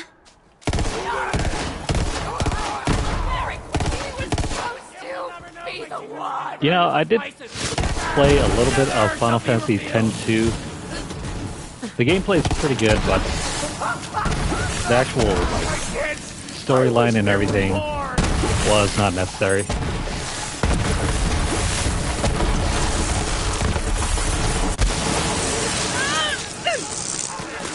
I mean, I tried getting into it, but I don't know. I kind of lost track of what I was doing, so I ended up just deleting it from my storage drive.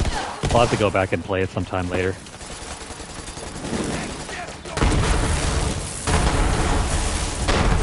Hold still, buddy. I mean, that's fair. A lot of people after 10-2 and Final Fantasy 12, they kind of swore off the series after probably 12.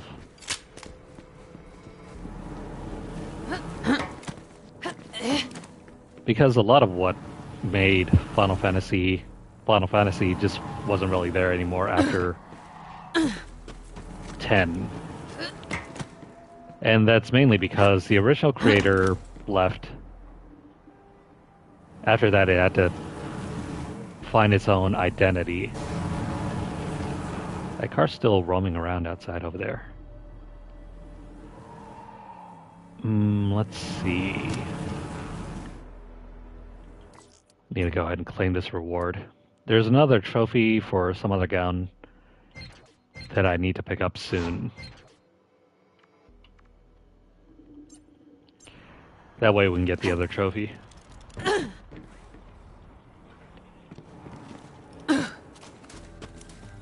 Finally removed with a rip and a lullaby. It's not in that one either. Oh no. That laugh. It's probably the most insincere laugh ever. Can we get in here? No, not yet. Where's that claptrap? It's probably underneath. Or maybe it's up over here. No, it's up over here. No? The game's pointing us down here. Oh, never mind. It's over here. Looks like this guy had it all figured out. Interfaced himself to death in a porn cave. We should all be so lucky. That's a rugged VCK all-terrain package. It's like four-wheel drive, but in a single wheel. That's just math. What cave?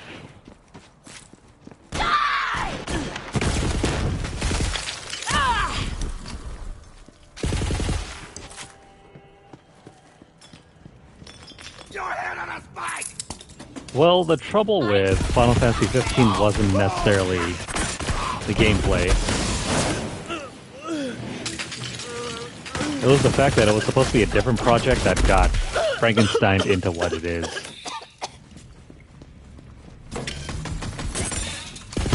Because it was supposed to be like a spin-off for Final Fantasy 13.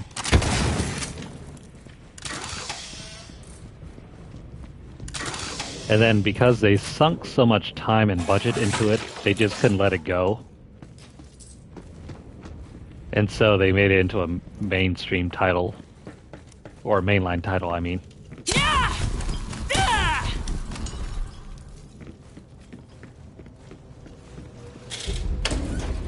Incoming, Faulty! I mean, that's fair. That's it. That's really good working. You are almost as amazing as myself. Now it's time to put my movie on the big screen. That one. Go plug it into the movie shooter, okay? What's going on, Trelana? I think that's how you say your name, right?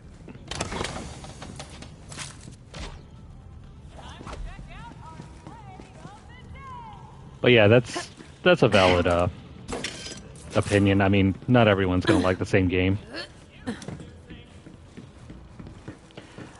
I mean, for example, my brother loves playing Terraria. I don't really care for it. And I don't remember exactly how I came across the game, but I had it in my library, and that's all that he plays nowadays.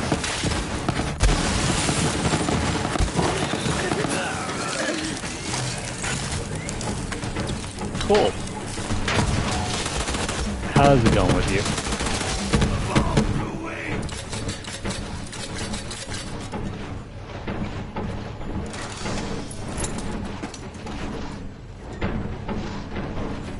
Yeah, that's what he says, but I look at it and I'm like, you know what? I think I could probably spend my time somewhere else.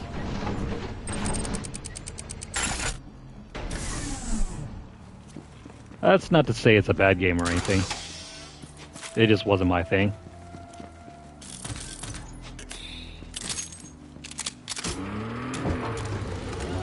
Sweet. Aw, come on. I mean, it's not a legendary, but not something that we can use. Set up my movies now, okay? We are on edge of greatness here, my friend. To truly be Tommy Wiseau, he needs to keep doing that laugh.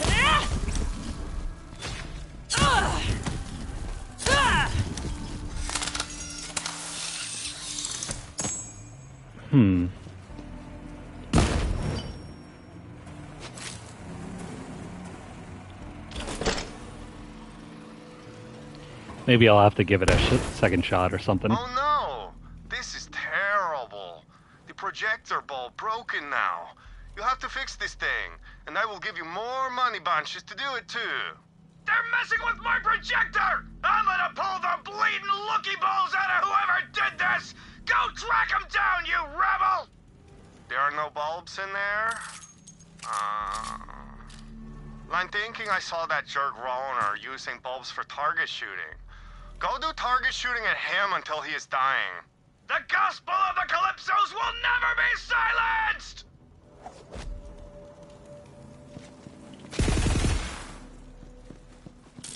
You know, platformers were all that I ever used to play as a kid. Now that now that I'm an adult, like, I can never get back into it anymore. Dead in 3, 2. Here we go. I don't think it was necessarily the building systems or anything like that, or even the combat that kind of turned me off and away from the game. It was more the fact that it just has no structure.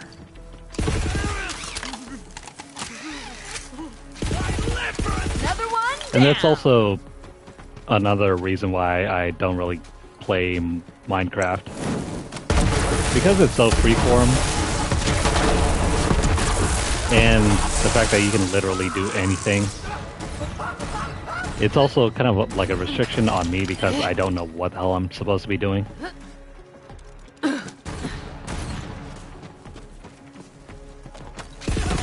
And so I can never create anything meaningful to do. I just end up turning off the system. Now go find his bulb stash. My destiny is becoming impatient.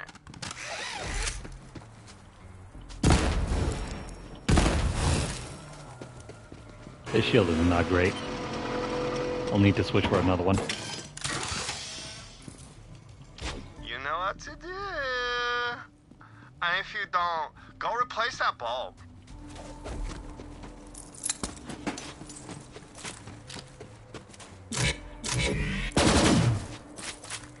Is that so? Well, I suppose that's slightly different than, say, Minecraft, where the enemies show up at night. Oh crap.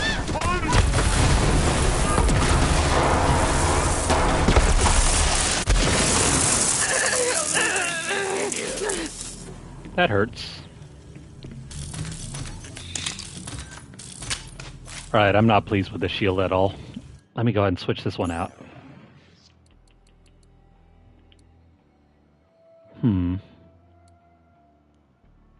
I mean, we have that one. The old one. You know what? Let me just throw this one on.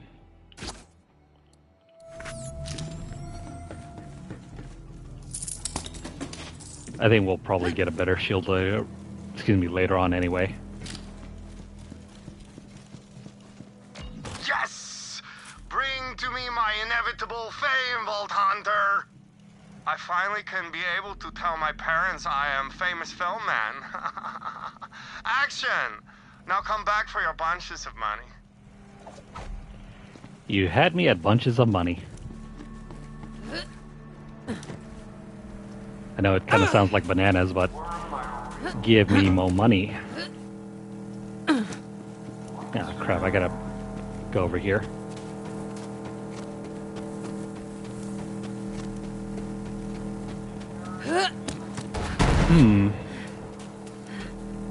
Yeah, survival games were just never my thing, and he's stuck on the geometry.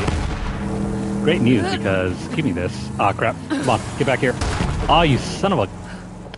Damn it. Come back. Come back. He's not coming back. Well, screw you.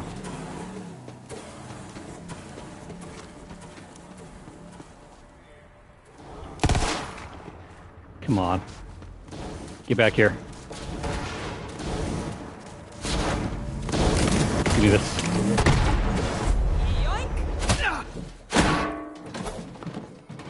Asshole.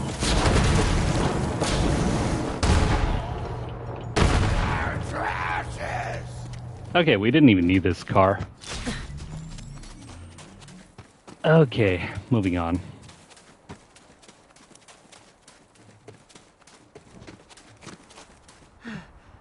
You are the best Vault Hunter. Wow, after me. So you are second best, which is still pretty good. I will be famous now for 1,000 millions of years thanks to you, Vault Hunter. I can never repay you, but I will try with all of these bunches of money I am now giving to you. Now, if you'll excuse me, I have to practice my acceptance speech. Thanks, buddy. And now there's another bike that's roaming around. Come here. Come here. Oh man. I want to thank the entire Academy for this award for the best filmmaker in Universe Forever. This is great honor I am totally deserving of. My films are, without doubting, the highest quality cinematic excellence, and I recommend you all watch them and enjoy them and learn from that. It is about passion and doing what you love. And then everyone will love you with a lot of passion, see? If you're me anyway. All you have to do is follow your dreaming. I followed my dreaming, and it brought me this. The award for Best Filmmaker in Universe Forever. Maybe if you follow your dreaming, you can do that too. Except for I already did it, and it's forever, so good luck with that. If you've never seen that acceptance speech from Tommy Wiseau, I recommend checking it out. It is bizarre. And kind of funny too. Check out that body count! Like, I know the game makes it seem like it's supposed to be an exaggeration, but no, reality is far more stranger. He really does speak like that. And he does ramble on like that exactly too. Alright, so moving on from the Final Fantasy games from back on the PS2, I think... Ah, come on. Oh, your aim is shit. Anyways, let's see. I think one of the earliest PS2 games I got to try out was... Is he coming back?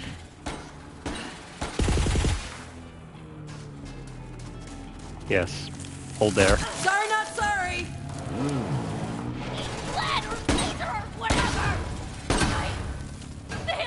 Alright, so one of the earliest PS2 games I got to play was Tekken Tag 2.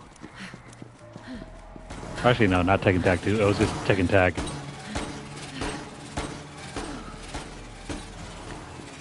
Tekken Tag and then GTA 3. GTA 3 was absolutely amazing for its time.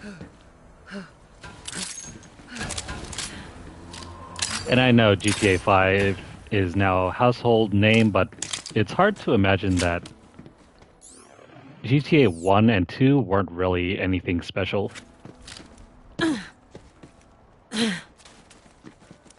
Like, for example, they didn't have the 3D camera system that you might know it. That you might recognize from how it is nowadays. Instead, it had like a weird top-down perspective. What? And it was more arcadey in nature. Like, you had a limited life system.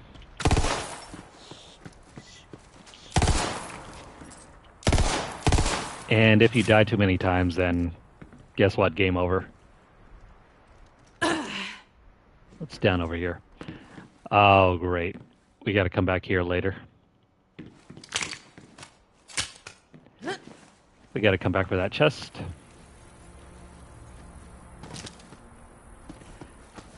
So yeah, limited life system, top-down perspective, and controlling your character was absolutely awful. It's like trying to play an old Contra shoot 'em up with a top-down perspective, kind of like in whatever that Contra game is for SNES. You might know the one where you're faced with a top-down perspective and you're forced to shoot your way through. Now imagine trying to drive your car and complete missions like that. Probably the worst camera system ever. Breathe not, my kin! If it had like a camera system more similar to like Diablo, like with the isometric view, it wouldn't be that bad. You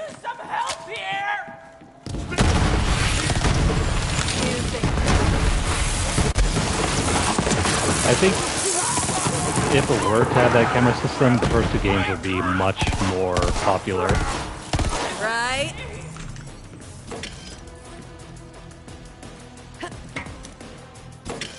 And then by the time it had the 3D camera system, well, that was a done deal. And boom goes the dynamite. Oh, hey, I didn't see that. You have to talk to them, Tyreen. Find out what they want and promise it to them, even if it's a total lie. That's what leaders do. Fine. So, you there. Yes, you with a dog's ear sewn to your mouth as a makeshift tongue. What do you want? Never mind. Shut up or you'll swallow your tongue thing. How about you over there? Tell me your dreams and I'll make them come true. I swear on my brother's life. My dream? Yes. Yes, my eyes drip salami juice. The moon has stolen my gut beans. Then the Vault Hunter comes with 100 arms, firing, laughing. I try to flee, but my legs have traitored me. A betrayal of the ground. I am cheese, full of holes and stinking. Follow me, and you will never die, never age, never be hungry again, and the only tears you cry will be tears of sweet victory as we head towards the Great Vault!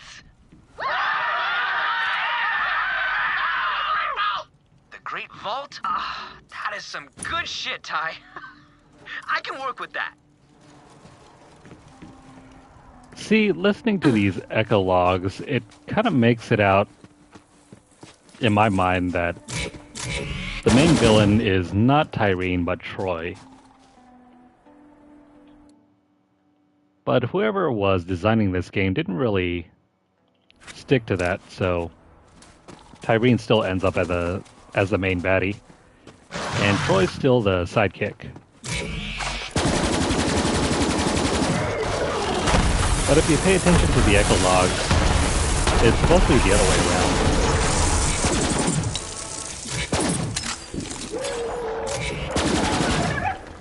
Bit of a bummer, I think.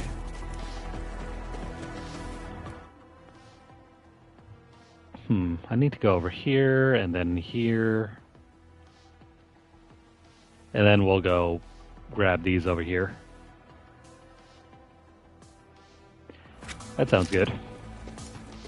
So yeah, ended up playing a whole bunch of GTA 3, and then later on GTA Vice City, even though that game came out like only a year or two later. And that's pretty much where my PS2... Yeah, that's pretty much where my PS2 experience ends. Outside of maybe, I think, Gran Turismo 3? I didn't really get to play too much of it because my parents just decided, you know what, I don't need any more game systems in my life.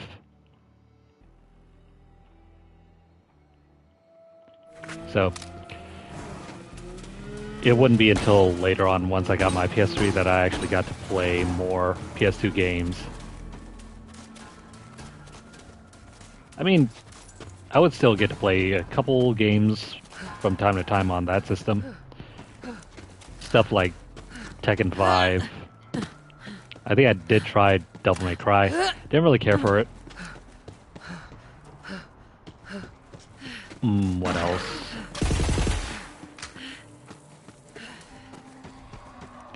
I mean, some of the later PS2 games I got to really play on that were stuff like...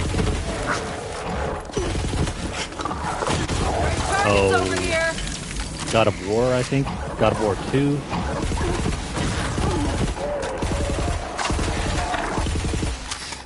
I was so jealous back then, since my cousin and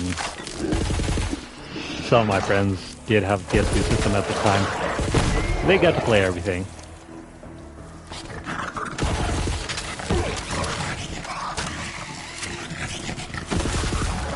Meanwhile, I was over here, the only kid with like a Game Boy Advance.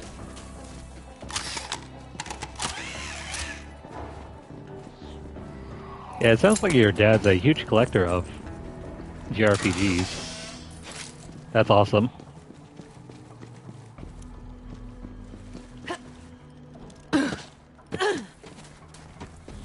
I mean, I did get to play Metal Gear Solid 2, and then Metal Gear Solid 3.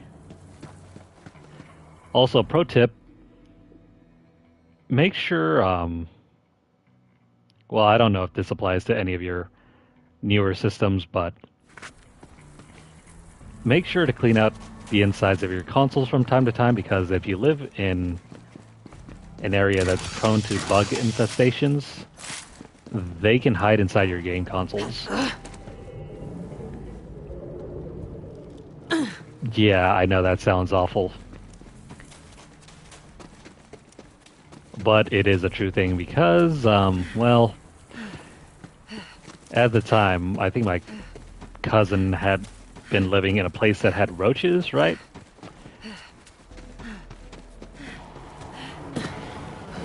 And, you know, I'd lived in places that had roaches too before, but we seemed to manage anyway. So when he brought over his console one time, we were playing it, right? And then we had shut off the system. This was like late, so we shut off the system, went to go eat or something. And when we came back and turned on the lights, like roaches were crawling out of the system. It was like one of the worst sights ever. Hell yeah!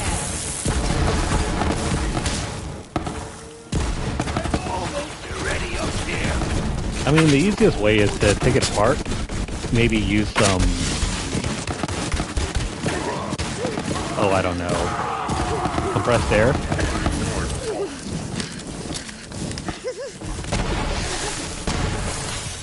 But as for flushing, like, insects out of your console, no idea.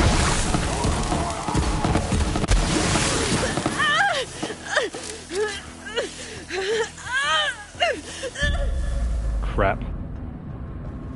Well, so much for that. We gotta wait for our revive.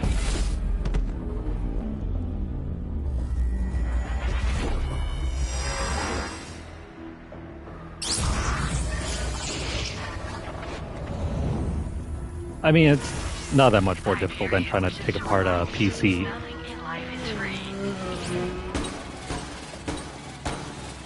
That respawn took forever. If you have experience taking apart PCs, then most definitely you'll be able to manage a console teardown.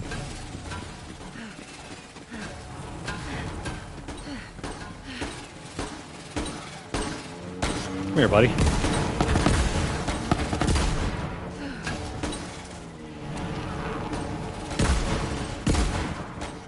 He's not coming back, is he? Never mind. I think the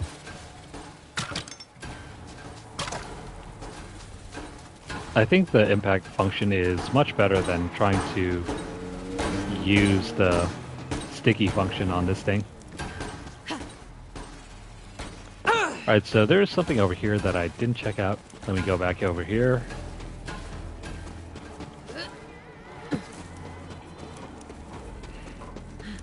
You can also follow a tutorial. Maybe record your teardown so you can keep track of what you were doing. Sorry, I fall. I mean, that's one way of making sure that you don't mess up when taking apart your consoles. We need to go over here. Fresh meat! Better luck next life.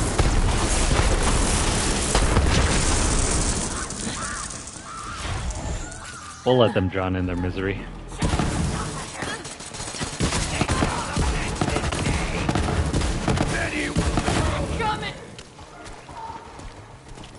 You know, I think the original double penetrating uncumped Herald wasn't friendly fire capable.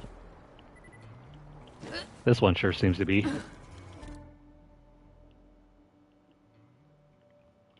Okay, so I need to jump around.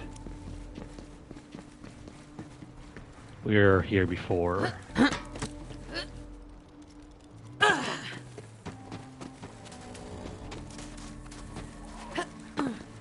So somewhere over here is where I need to be.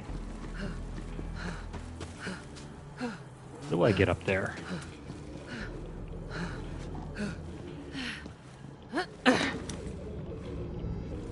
I don't think I can climb up here yet. Might have to find another way around. Like over here, we might have to go up here and then up and around.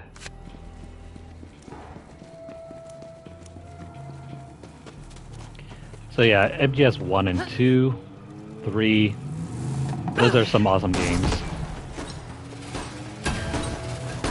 Is that a new paint job? Get out of what is now my ride. No, but I definitely can use this.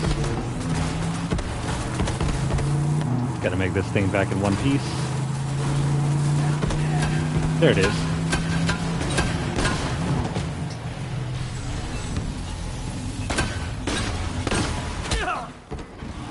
I think we stole that one and stole this one. There we go. Bring it, scrubs. I wonder if the other one got recorded.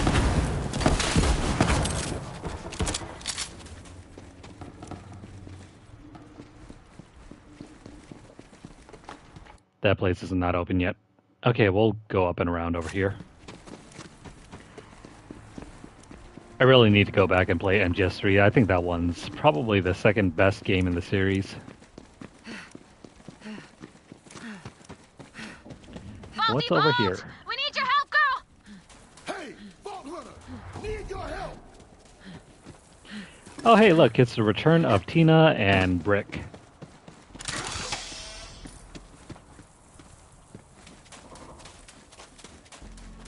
Whatever happened to Mordecai, though? Man, am I glad to see you. Could use a hand over here. Sure. Been setting up a new home base. But the COV been sneaking up on us out of this tunnel. Freaking hundreds of them. So I'm holding them back while Tina collapses the whole damn thing. She's up above working on a plan. Go help her out. Everything is under control, Brack, okay? I just need a teensy bit of help up here. So let's blow up some crap. Well, if you say so. Where is Tina?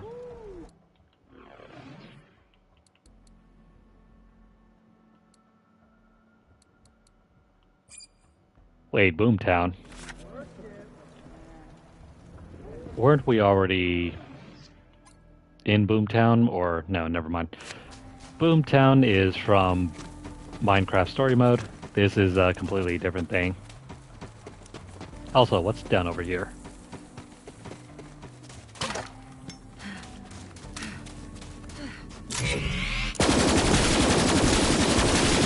Racking them up. Opening up a finely aged cask of whoop-ass.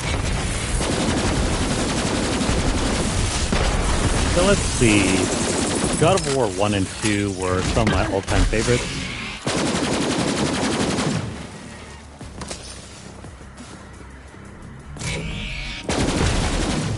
I played God of War 1 many, many times.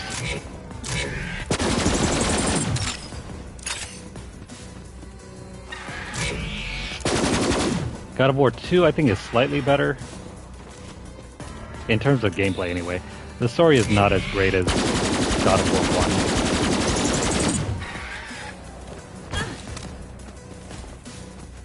This is starting to bring back all the memories I had of Borderlands 2, and that is not great. Flyers are nearly impossible to eliminate.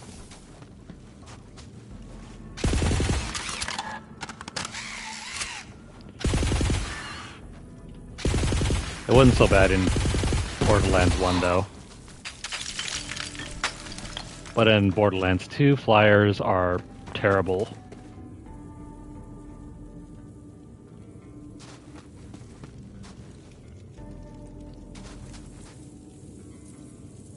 Metal Saga. You know, I don't think I've heard of that one. And I've heard some very obscure games out there as well. We can't inspect this yet. Stuff like Shudder, or not Shudder. What was that one? No, never mind. It's called Fatal Frame. That's probably one of the most obscure horror games ever for me. I did have some friends that really liked it.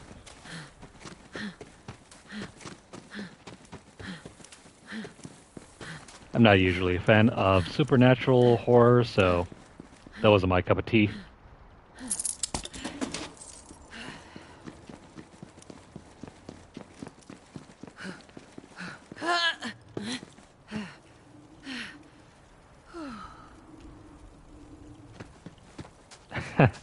I don't doubt that. The PS2 era was home to some pretty weird things. Look, all we gotta do is collapse the tunnel, and as with most problems, this one can be solved with a bomb. But, unfortunately, Miss Boombottom got stuck. And I can't knock her down, so I'm gonna need you to stop it. I'm gonna need you to stop it, good! Really? We gotta butt slam the bomb? How's that thingy thing going? It's going well.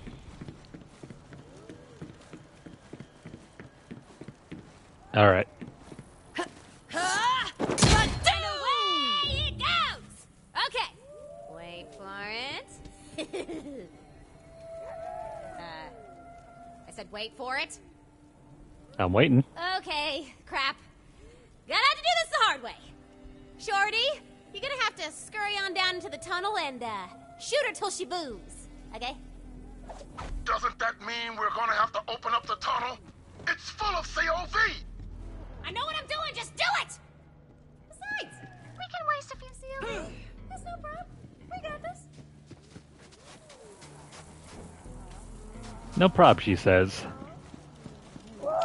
Let's do this, big man. All right. Here it comes. 3, 2, punch time! Surprise, buddy.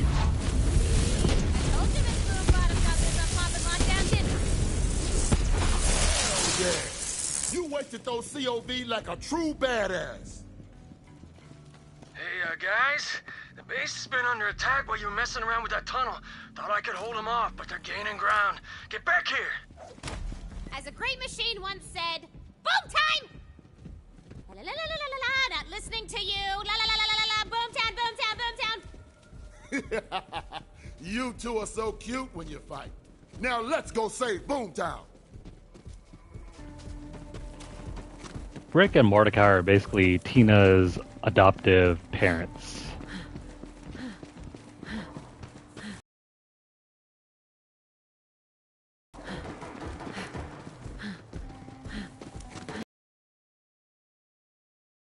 Lilith, who are more on the serious side. You gotta secure our new turf. Show them what you got.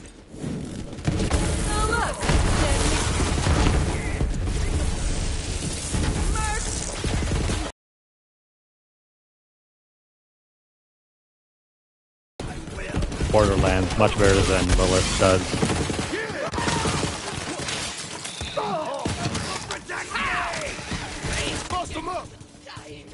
I'll have to look up some screenshots of that game soon.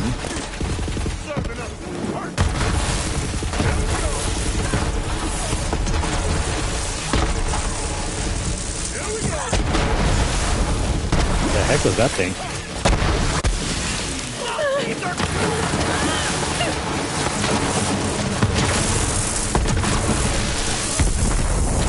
Who keeps throwing grenades and bombs?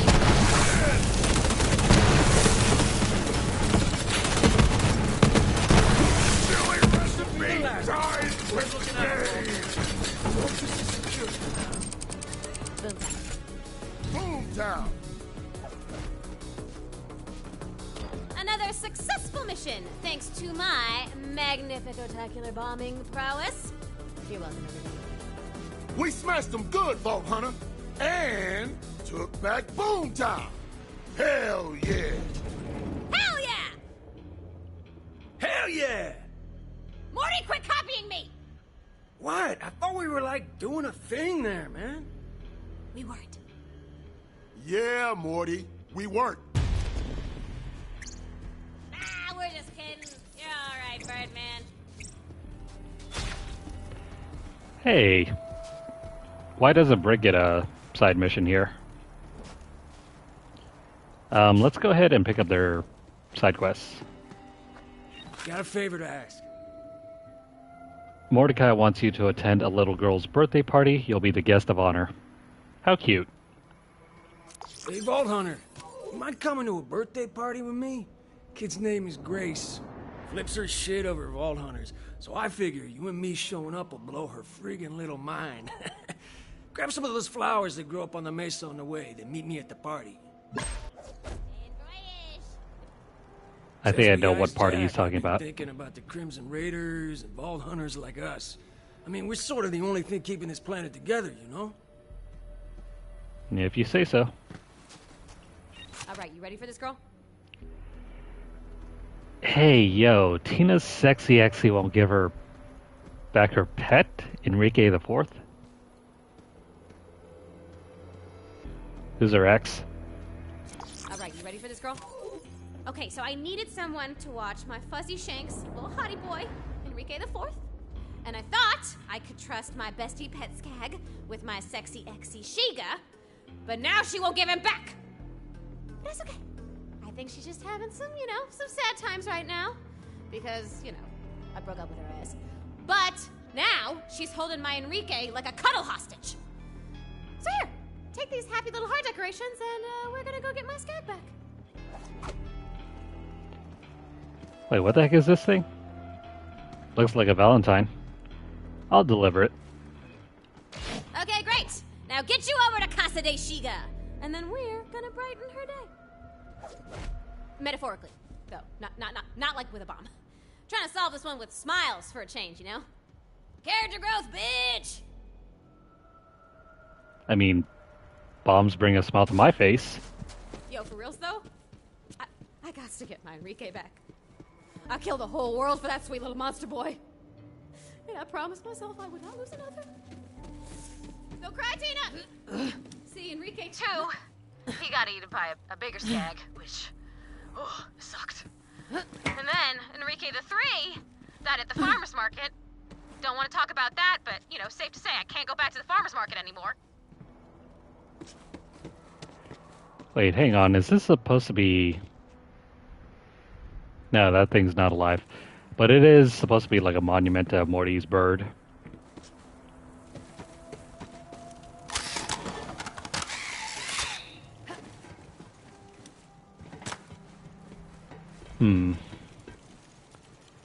Alright, so continuing on with the library on the PS2.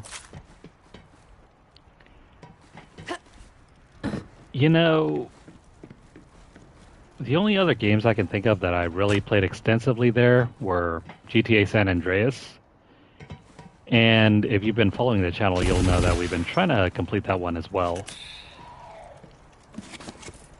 It's going to take some more time. It's still on our radar, though. I just love the writing in the GTA series. Especially the originals, or not the originals, the PS2 originals, anyway. Not counting their later sequels, like Vice City Stories and Liberty City Stories.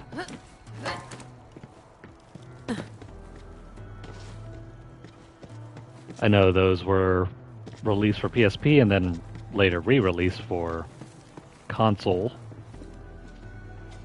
But I just never had the heart to play them. I mean, San Andreas and Vice City were already good enough.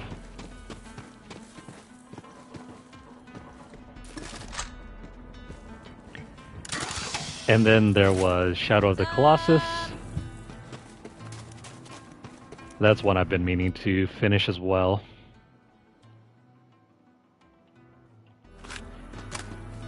Though for me, I feel like that game doesn't hold up nearly as well on multiple playthroughs. Like, if you're experiencing the game for the first time, Shadow of the Colossus is really good. But once you've figured out all the story beats, and you've played it back to back, then it kind of loses its impact.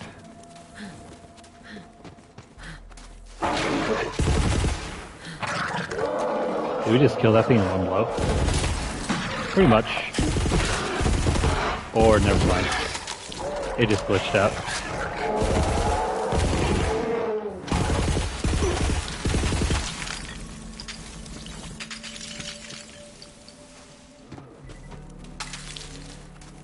Now, how are we supposed to get up here?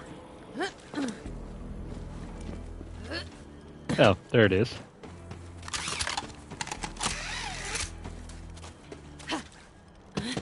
Now we can finally make our way up this ledge.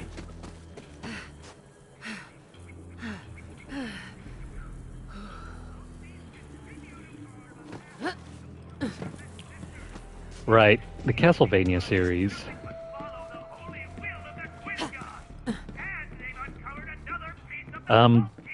The first couple of Castlevania games weren't JRPGs or even action RPGs. They were just like quote-unquote platformers. So long, COV Radio. I think that deserves a shot on me. Keep this up and I'll upgrade you to a shot off me. We're gonna do body shots with Moxie? Count me in.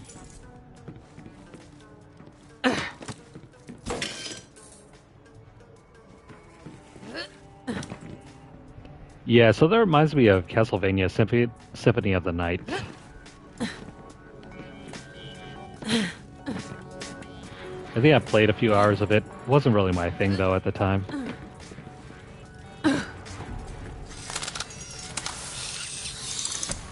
And then the original games were just really hard to play. Not hard as in, like... As in, like, you know... They're hard as in... Like, the gameplay mechanics are very unforgiving.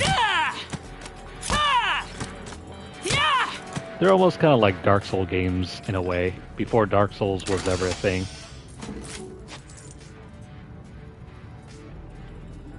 That would be Castlevania 4. So Castlevania 4 on Super Nintendo is also a great classic title. It's way easier than the original one. And it's supposed to be like a remake.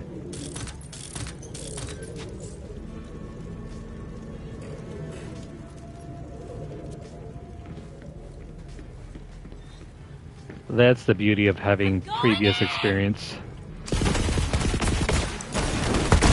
And, you know, practicing on it for several hours. Anybody counting?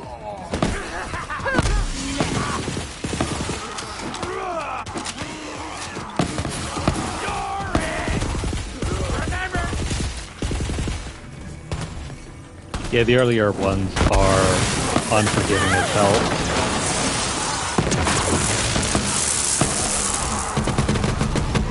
There's no rewind feature. There's a limited life system. If you die, then, well, good luck. You gotta play the game from the beginning again.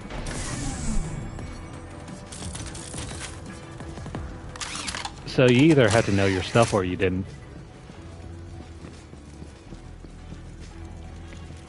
And if you didn't, well, prepare to die a lot.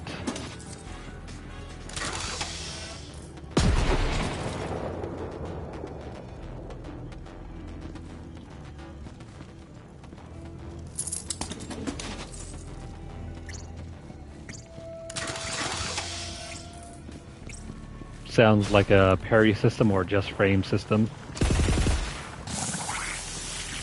which is fairly common in some action games.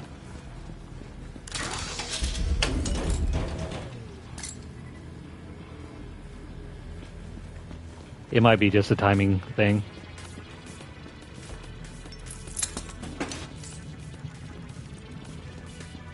I mean, I can do something similar to for, say, Street Fighter 3.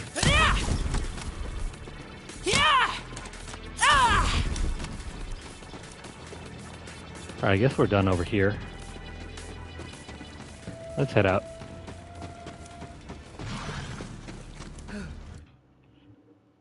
Okay, cool. That allowed us to explore this little area.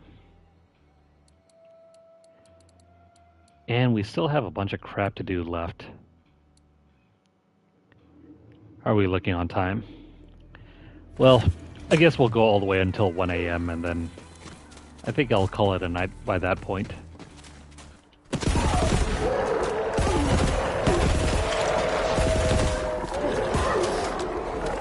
There's so much to do on this map.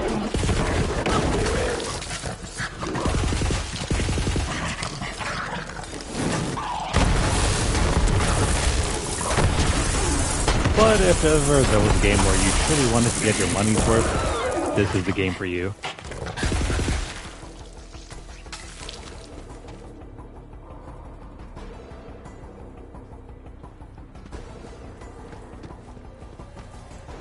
Yeah, I think I'm kind of familiar with those kind of game tactics. It's like a just defend system. Oh hey, I see something in the distance over there.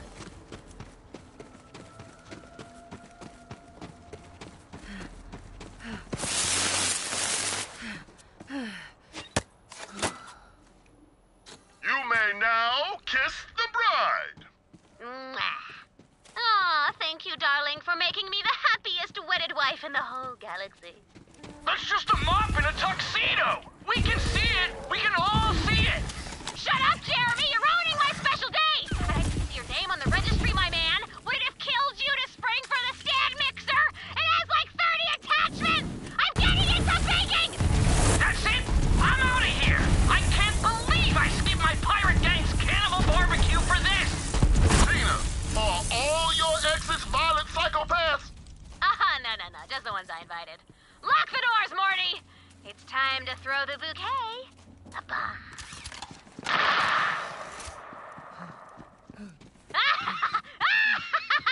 Burn all the weddings!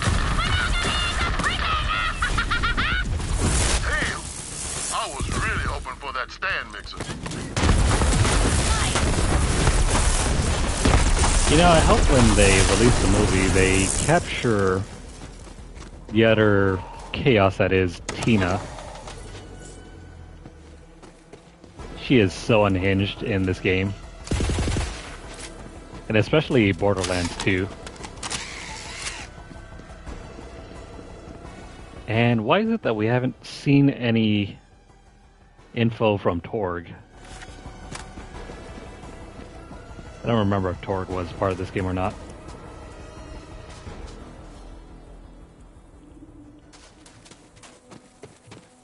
Yeah, that kind of experience comes from just playing the game over and over again.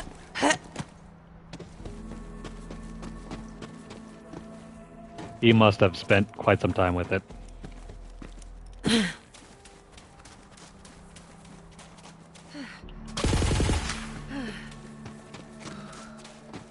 Alright, the front entrance is barred. Do we go in from here?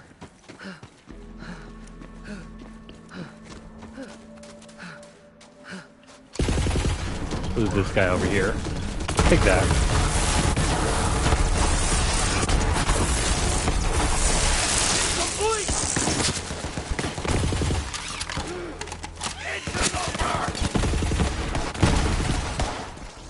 Take that. Take that. That hurts. That stings a little bit, but we'll survive.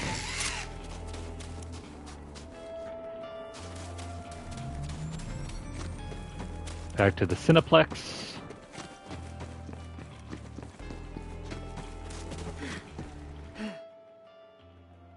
I think we're very close to being finished with this area. Crap, did I not check out the rest of this place? Well, shoot. I'll have to go back here later.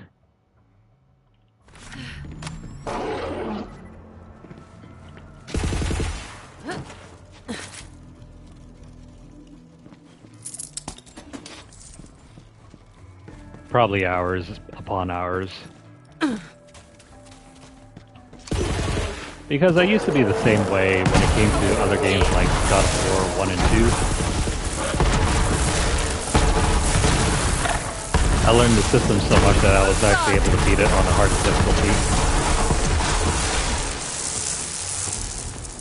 Like the top difficulty.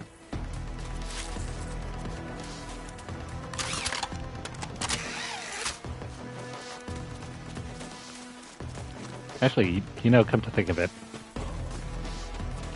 I don't remember if I did it for God of War 2, but I definitely did it for God of War 3. God of War 3 was much easier, though. What? What's all this culty crappity crap? Shiga went and nested down with those crazy pants calypsos? She's a damn COV now? Oh, no. Man, I knew something was bumming her out. Must be all this culty crap. Okay, cover it all up with my happy little hearts, so Shiga quits being such crazy pants. Okay? Whatever you say. Making it all pretty. Making it all pretty. This a pretty ditty. Cause Shiga been a shitty bitty.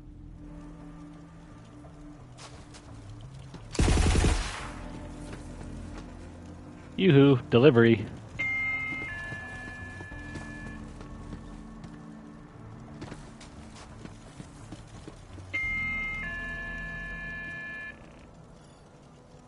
Did I not deliver this?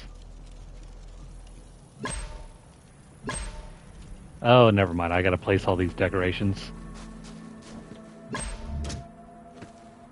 There we go. We'll place that there, and I thought she only gave us one.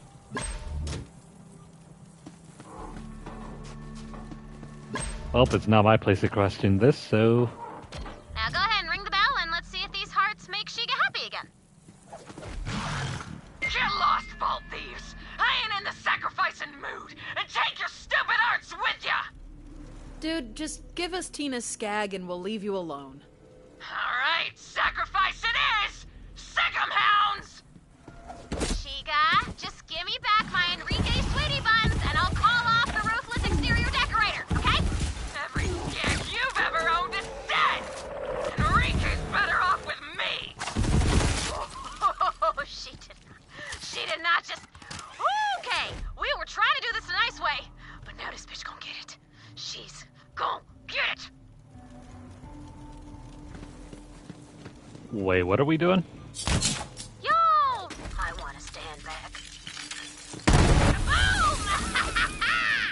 Now get in there and find my fluffy little joy muffin, Enrico Suave. Enrico Suave. Shiga hurts.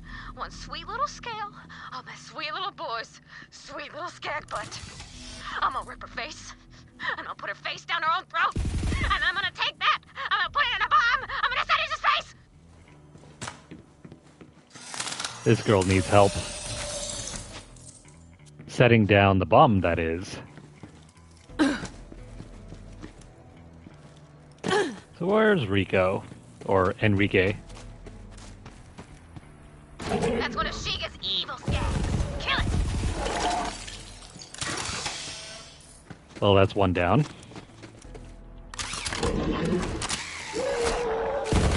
Next! You shouldn't have opened your mouth, buddy.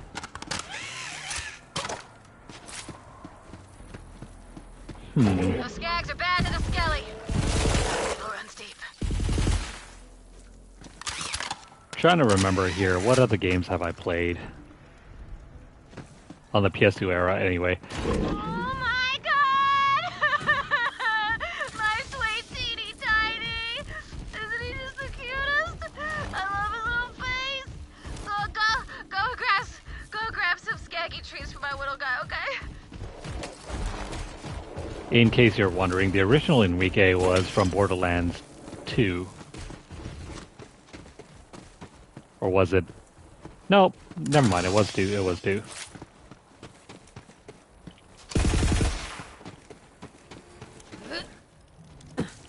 Kind of surprising how Tiny Tina didn't make a return in Tales from the Borderlands. At least I don't think she was in there. She would have made a great addition. Come here, sweet boy. I won't bite if you don't. Bad boy, Enrique. Excuse me? He is not a bad boy. He's the best boy. The bestest. Bad boy. She heard my Enrique. All right, that's it. You know what to do.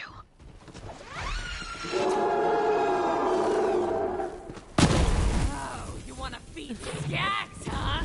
I can arrange that. Alright, you're going down. Don't ranch, you shitbird! Vaulty, let Enrique out the back gate, please. Just as soon as I'm done here. By the way, what's that gun that she dropped?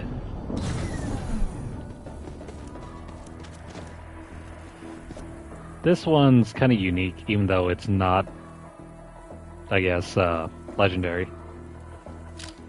Let me try this out by... Let's remove that one.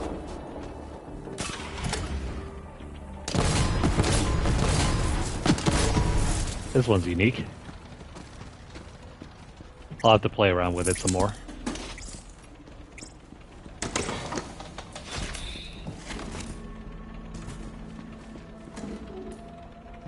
Yeah, so for as long as the PS2 era lasted, for me it went by in a blip because I just didn't get the chance to play much of it.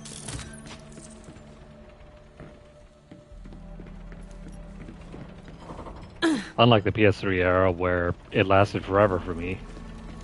I mean, 2006 all the way up until 2013, and even then I didn't stop playing my PS3 up until 2017, so yeah, damn, that was 10 years. You're okay now, Enrique.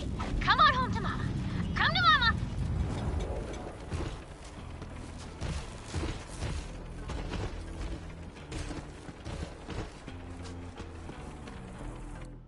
Alright, we've rescued what's-his-face. Let me go back here and check out the rest of this little part.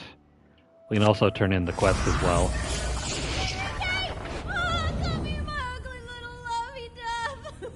Yes, my sweetest man friend. Who's the best doggy? Who's the best doggy? Answer me! Who's the best doggy? These are dark days, Tomodachi. Friends turn on friends, and tricksy ladies turn skag snapper. Anyway, here's your reward. Now leave me to my snuggles. Who's the cutest skaggy bunny? Is it you? Is it you? Yes, it is you! Enrique! My snuggle mush tiny paws! I miss you so much! Are you the tiniest? How'd you get so tiny? Look at that little face. Where'd you get a face like that, huh?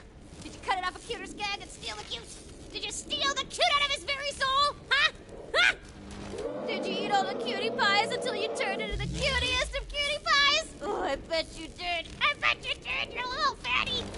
Oh, you're so sweet. I'm gonna eat you up. That's right. I'm gonna start with your little toes, and I'm gonna season them with a very tasteful balsamic glaze, and I'm gonna put you in a little oven. I'm gonna roast you at 350 degrees, and then I'm gonna gobble you up. Man, that got weird. Why do we always want to eat cute stuff? Can I go check that? Anyway, what about just an interview? Just an interview. Chow, chow, chow, chow, chow. I'm gonna get you. You know, it's hard to tell whether it's being ad-libbed or written. But Tina has some of the greatest lines ever. And that's all thanks to her voice actress. Seriously though, if you're a fan of Tina, go check out the rest of Ashley Birch's work. She's also the voice of the main character in... What is it? It was Horizon Zero Dawn. I mean, Horizon's a fairly good game. It just got overshadowed by some other great releases in that same time frame. Wait, hang on. Is there some way where we can get up there?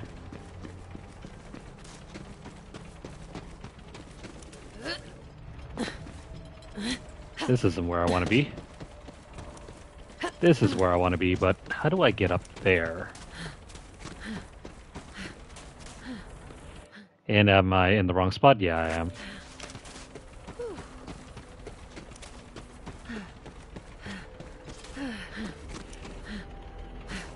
Let's see. Let's go around over here.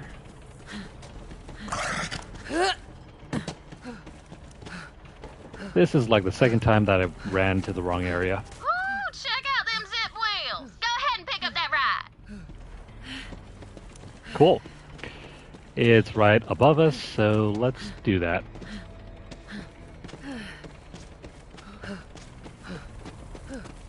I knew we missed out on something here.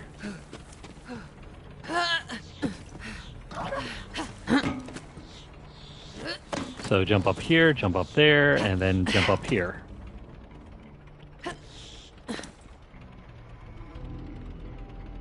Yeah, I think so. Ashley Birch is the voice of Aloy. Now bring it on home to the kitchen ride and let me give it a scan. And also, she's the voice of Chloe from Life is Strange.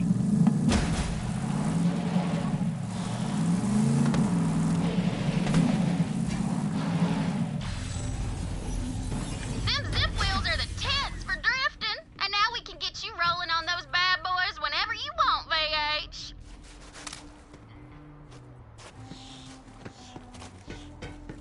Though recently I haven't heard anything new from her. I think she kind of switched over to some other show, so her voice acting has kind of dropped off a bit. Though she's still in a number of other things. It's just not as prolific as it used to be.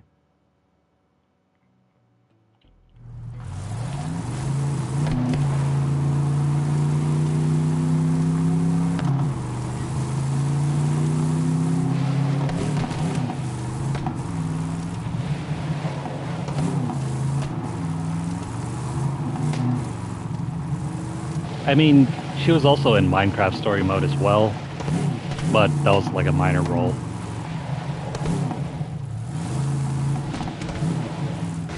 She has quite the history, though, in regards to her acting credits. I think for a good while she was like basically the voice of almost everything. But then Laura Bailey obviously took back that. Show me what you got. Step to the wrong chick.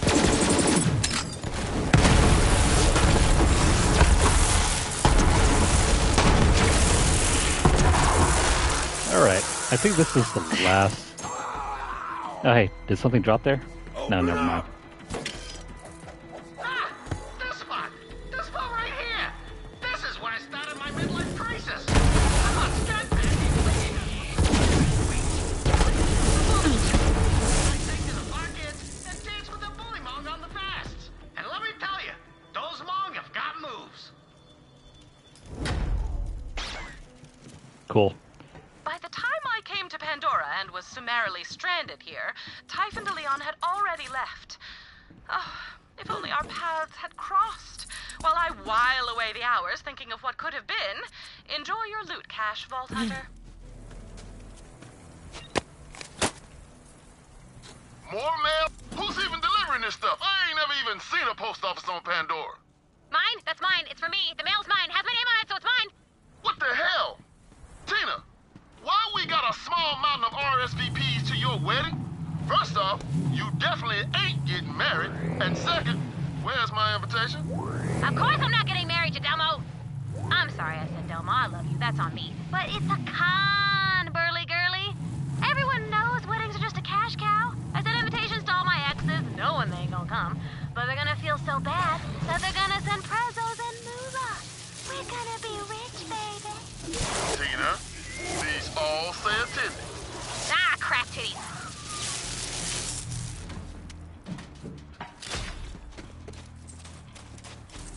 I should go ahead and revisit more of Borderlands 2 and the DLC. And not to mention Tiny Tina's Wonderlands. I still have yet to play that game.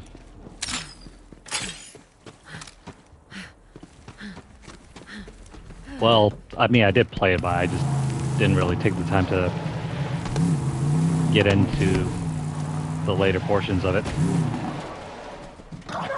There are just too many games for me to be playing at this moment. Alright, so before I start thinking of all the PS3 games I played recently or in the past, I did get to play a lot of games from the GameCube era.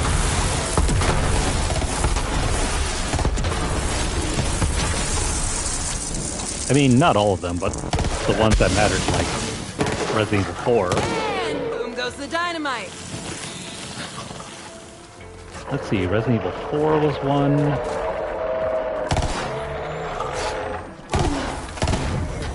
I think my uncle picked up the GameCube on launch, so we got to play a number of the launch games like Luigi's Mansion.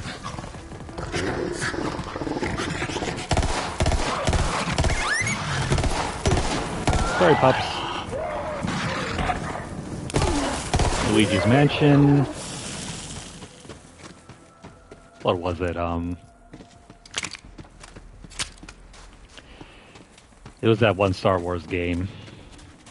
The one where you fly around with the X-Wing. But yeah, that one was actually pretty decent looking for a launch game. Even Iron Bear kicked it.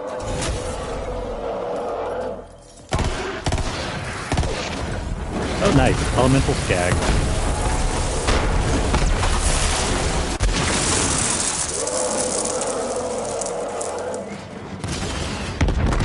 Die, boy. Stay down.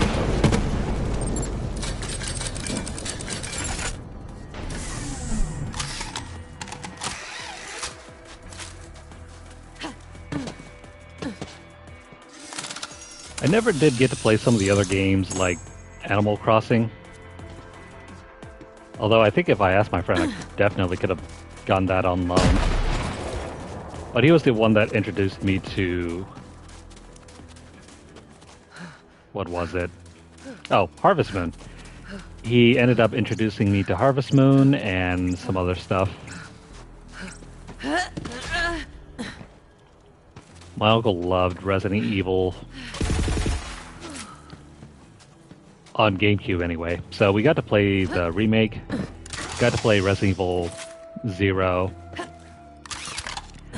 and of course Zelda was a huge thing as well. Oh right, that's also something else I forgot to mention. We did play a lot of N64. I mean, my uncle had one at the time anyway. Even though the games for it weren't all that. I mean, you had GoldenEye. Let's see, GoldenEye.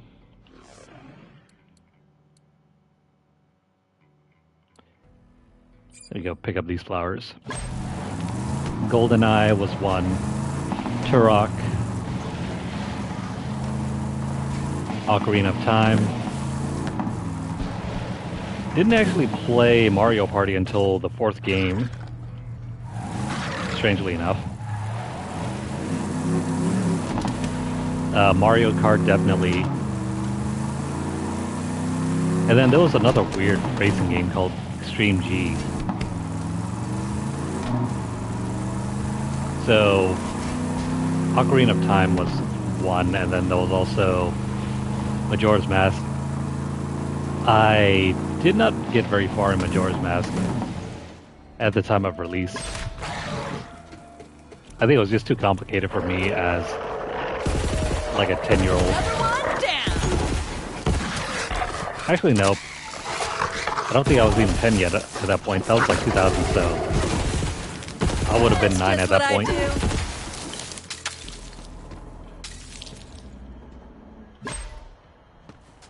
That's one flower down. So about this rocket.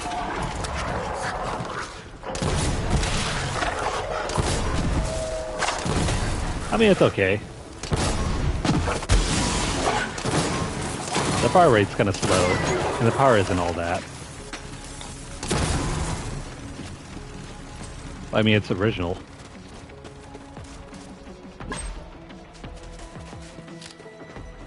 You get a handful of 3 more flowers, and then we can... Actually, where the hell is that one? Never mind, they're all down here.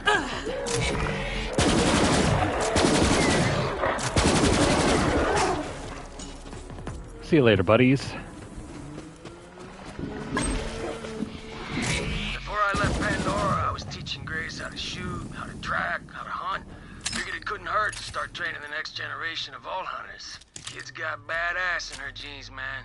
You'll see.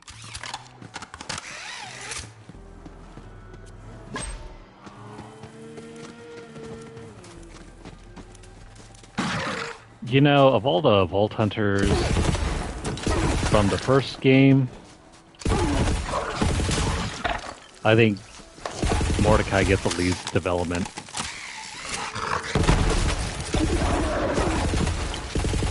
I mean, surprisingly enough, Brick gets more character development.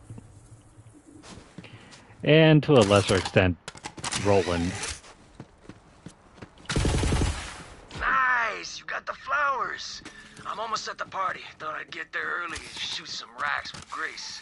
Hey, bring those flowers. Kid's crazy about them. Before we head on over there, let me drop down here.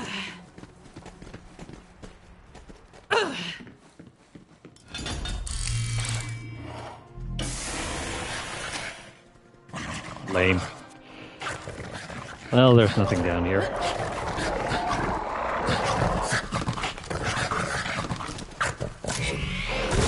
Back to Dan! What up? So I know Smash Bros. Is all the rage now, but I think at the time when I was younger, I just didn't really care for the series at all. I mean, it was cool to see, like, Mario beating up on Pikachu, but that was just novelty I just wasn't really interested in.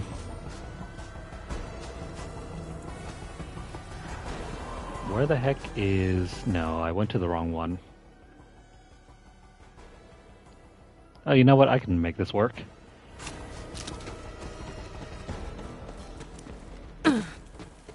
Let's grab our car and then hustle back down over there. And I think after this mission, that'll be a great place to stop. It's getting kind of late.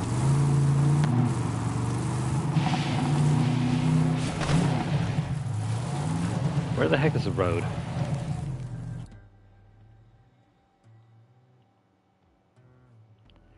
Definitely a nod on this side. And hey bro, I like your car.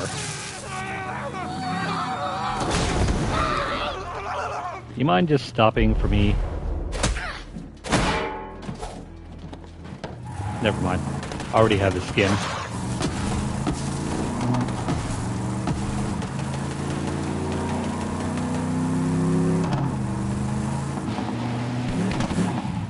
I need to double check what skins I have currently and what skins I don't have yet. This is not the way.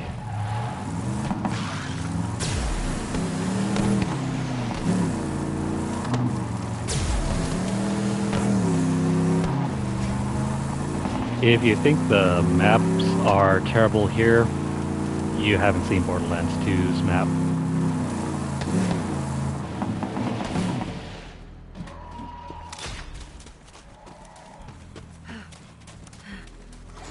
We're just gonna ignore everything else and head on over to the birthday party.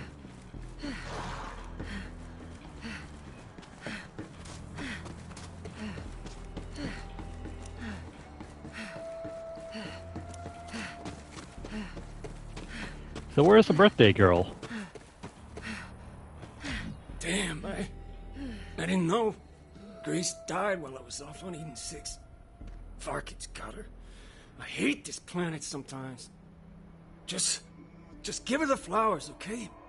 I need a minute.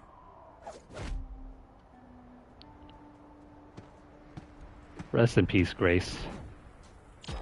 Well, good golly. More Vault Hunters at my Gracie's party. If she were alive, she'd be filling the sky with bullets and joy. Come on over and chat for a moment.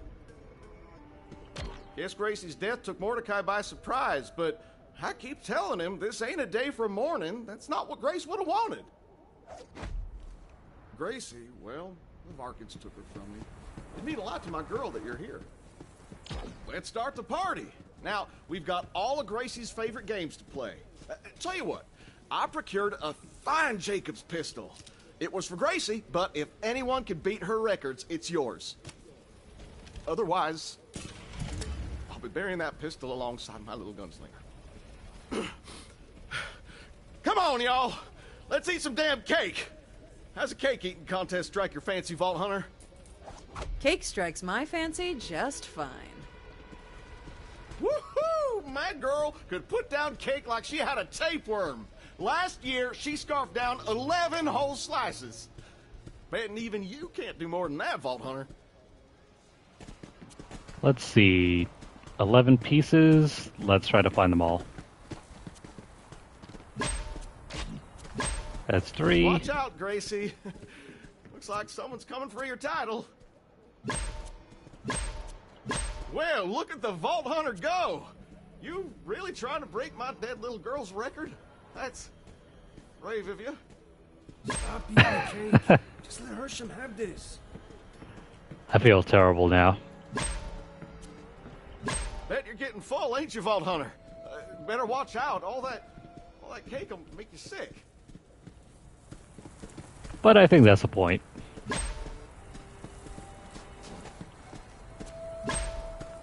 Oh, that's 11. Where's the last one? Where is... There it is. Aw. They left it on our bed. Well, you beat my Gracie's record. How about that? Too bad she'll never have the chance to give it another go. Damn Varkid. Vault Hunter? Not cool. All right, listen up. If my Gracie were alive today and not in the ground, she would have challenged all of y'all to a grenade chucking contest. Let's head to the range.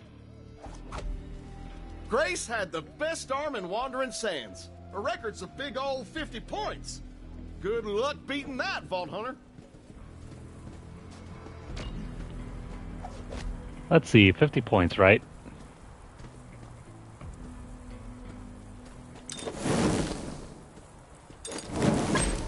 Hey! Looks like our little Bobsy Tenderfoot doesn't want you to beat Grace's score either.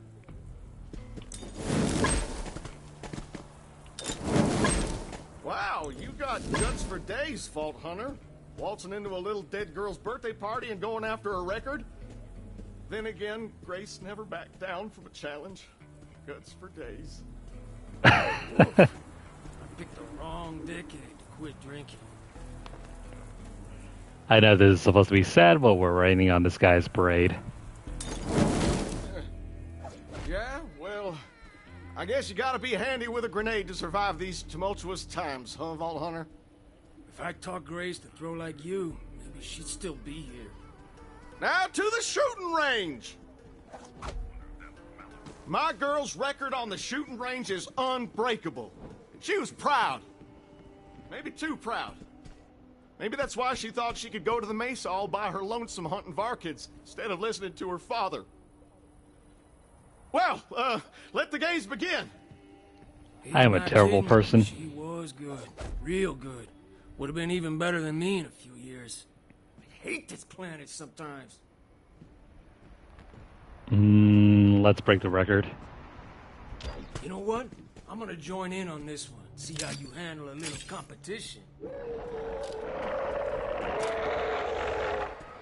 Let's go.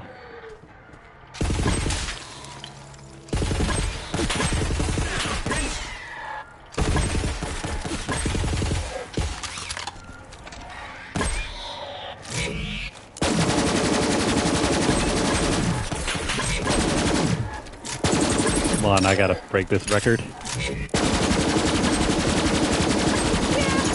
him back. 60 seconds left. I'll be able to make it.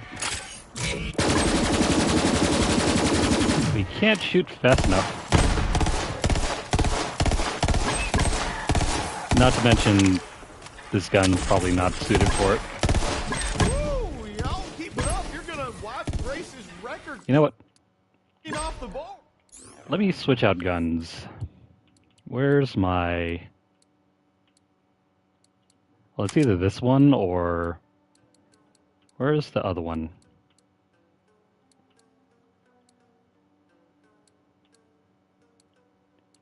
Did I lose it? Hang on. Where the heck is it? No, here we go. Actually, no, that's not the one. Where the heck is it? It should be... Not this one. This one. Wouldn't that be something?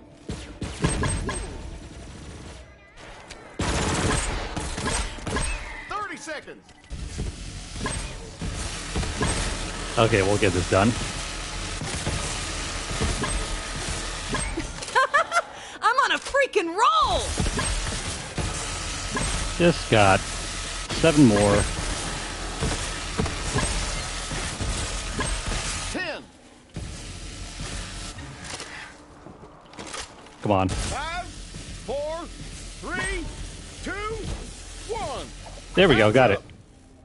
Gracie's record. Well, if anyone was gonna beat it, I guess she'd be glad it was you, Vault Hunter. I guess.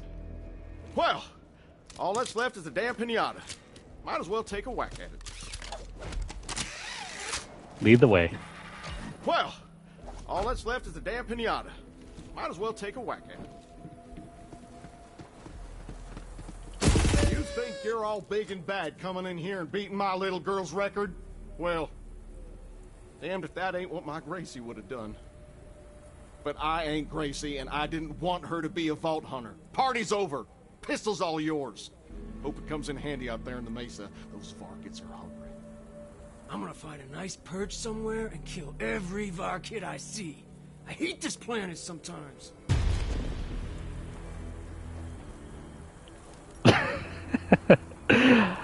Man, I feel terrible. That guy probably hates us now. But thank you for the pistol. Let's see. The Dastardly Amazing Grace. So this is actually a really good pistol. And despite how, you know, how much we had to go through just to get it, it's by far one of the best pistols in the game. It's pretty powerful. Pretty handy. It returns 1 bullet to your magazine every critical hit, so if you can manage enough headshots, then you never need to reload.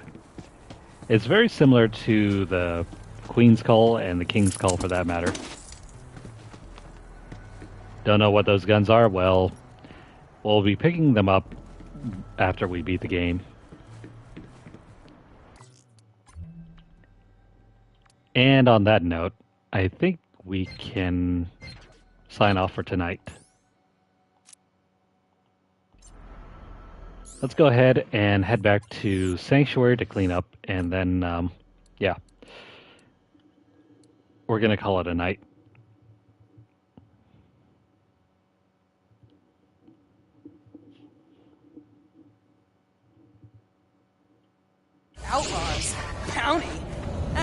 to hear.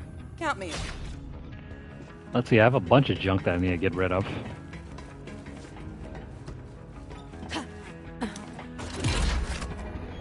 I can't wait until we can start using some of these guns. There's so many. And especially the ones that we already have reached Mayhem 10 for.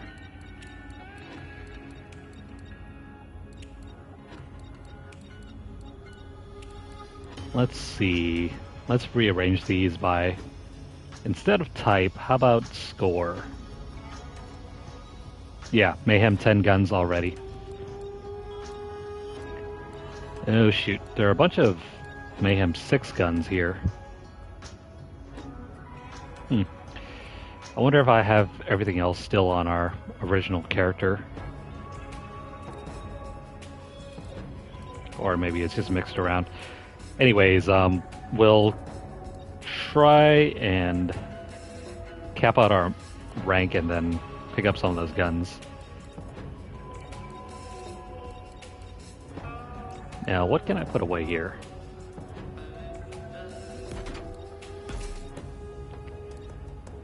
Also, just a quick reminder, if you don't want any of your items and you know of any other players that are still playing Borderlands 3, you can always gift your items. You don't have to sell them. Well, I mean, quote unquote, have to. Let's pick up that new cosmetic. We can sell this one. Oh yeah, definitely if you know of any people that want extra guns, you can send them their way.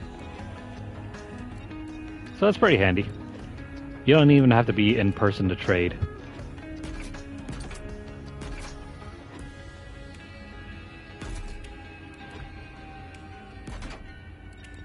I think we can get rid of these.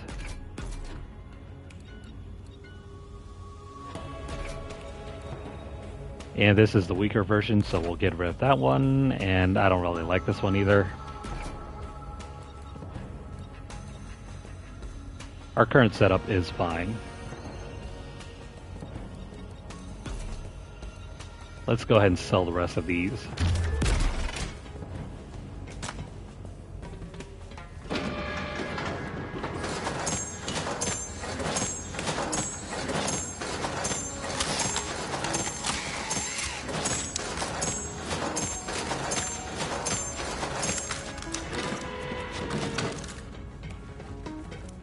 Alright.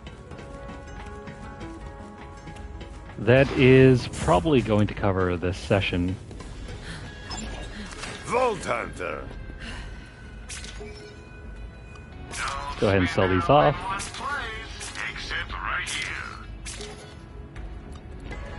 Hey, what the heck was that gun? Oh, a push dog. This one looks very similar to the King and Queen's Call, but it's not a legendary.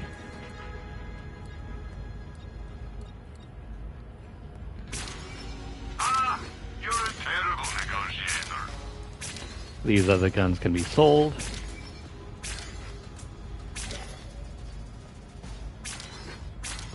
Lining your pockets won't make them bulletproof, you know. And I already know this one, so we don't need this. This is that one gun that we got from Tina's ex. I mean, it's okay, but I don't really like it, so we're gonna get rid of it. Tell your friends and your enemies. Being a mercenary is like being a merchant. You won't last long if you can't stay well stocked. Well, I guess that's all the SDUs we can get for the backpack anyway. Can we get some more ammo? Probably not right now. All I'm saying is, if you don't buy an SDU, you're probably going to die. Probably. Most likely. No, never mind. This is the backpack, but what is this right here? Words for you. Storage deck upgrade. I think I already upgraded everything, so let's leave that alone. Nah, never mind. Too poor to afford anything right now. And that's going to be it for tonight. Oh wait, forgot about this thing. Guns for every occasion. There we go. So if you guys are currently watching this on YouTube, please like the video. If you have any comments or questions, please leave them down below. Let me know what you guys think of our playthrough so far. We are getting close to finishing up our playthrough of the main campaign, though there are still a whole bunch of DLC packs that we can get through as well. Those will take some time, but we'll get the platinum done first before we even tackle the other content. So please share this video out wherever you guys can, and also subscribe to our channel if you haven't done so already. If you have missed out on any of our previous play sessions, make sure to check out our playlist, or if you're interested in some of the other games that we play, hit up our channel. We have been playing through so many games these last couple years, and there's still so many more to go. If you're over on Twitter, follow us at twitter.com/LunarlightGames. Over there you'll find deals, discounts, as well as news stories about the gaming world, as well as the odd giveaway we run from time to time. Check out the pinned post for more information, or have a look at our hashtag LunarlightVault. If you'd like to support our channel financially, you can do so by dropping a donation over at paypal.me/LunarlightGames. The link will be posted down below later. But if you're looking for other ways to support our channel, you can do so by dropping a super chat or a super thanks. You can also sign up for our membership. Or if not, just please continue viewing our videos. Make sure you guys like and subscribe. And also follow us at twitch.tv/LunarlightGames and hit the notification bell across all of our platforms to get updates as soon as they're made available, or to catch whenever we go live. That's going to be all for this Friday night. I hope you guys are enjoying your weekend, and I hope you guys have a great Saturday. For now, take care, have a great night.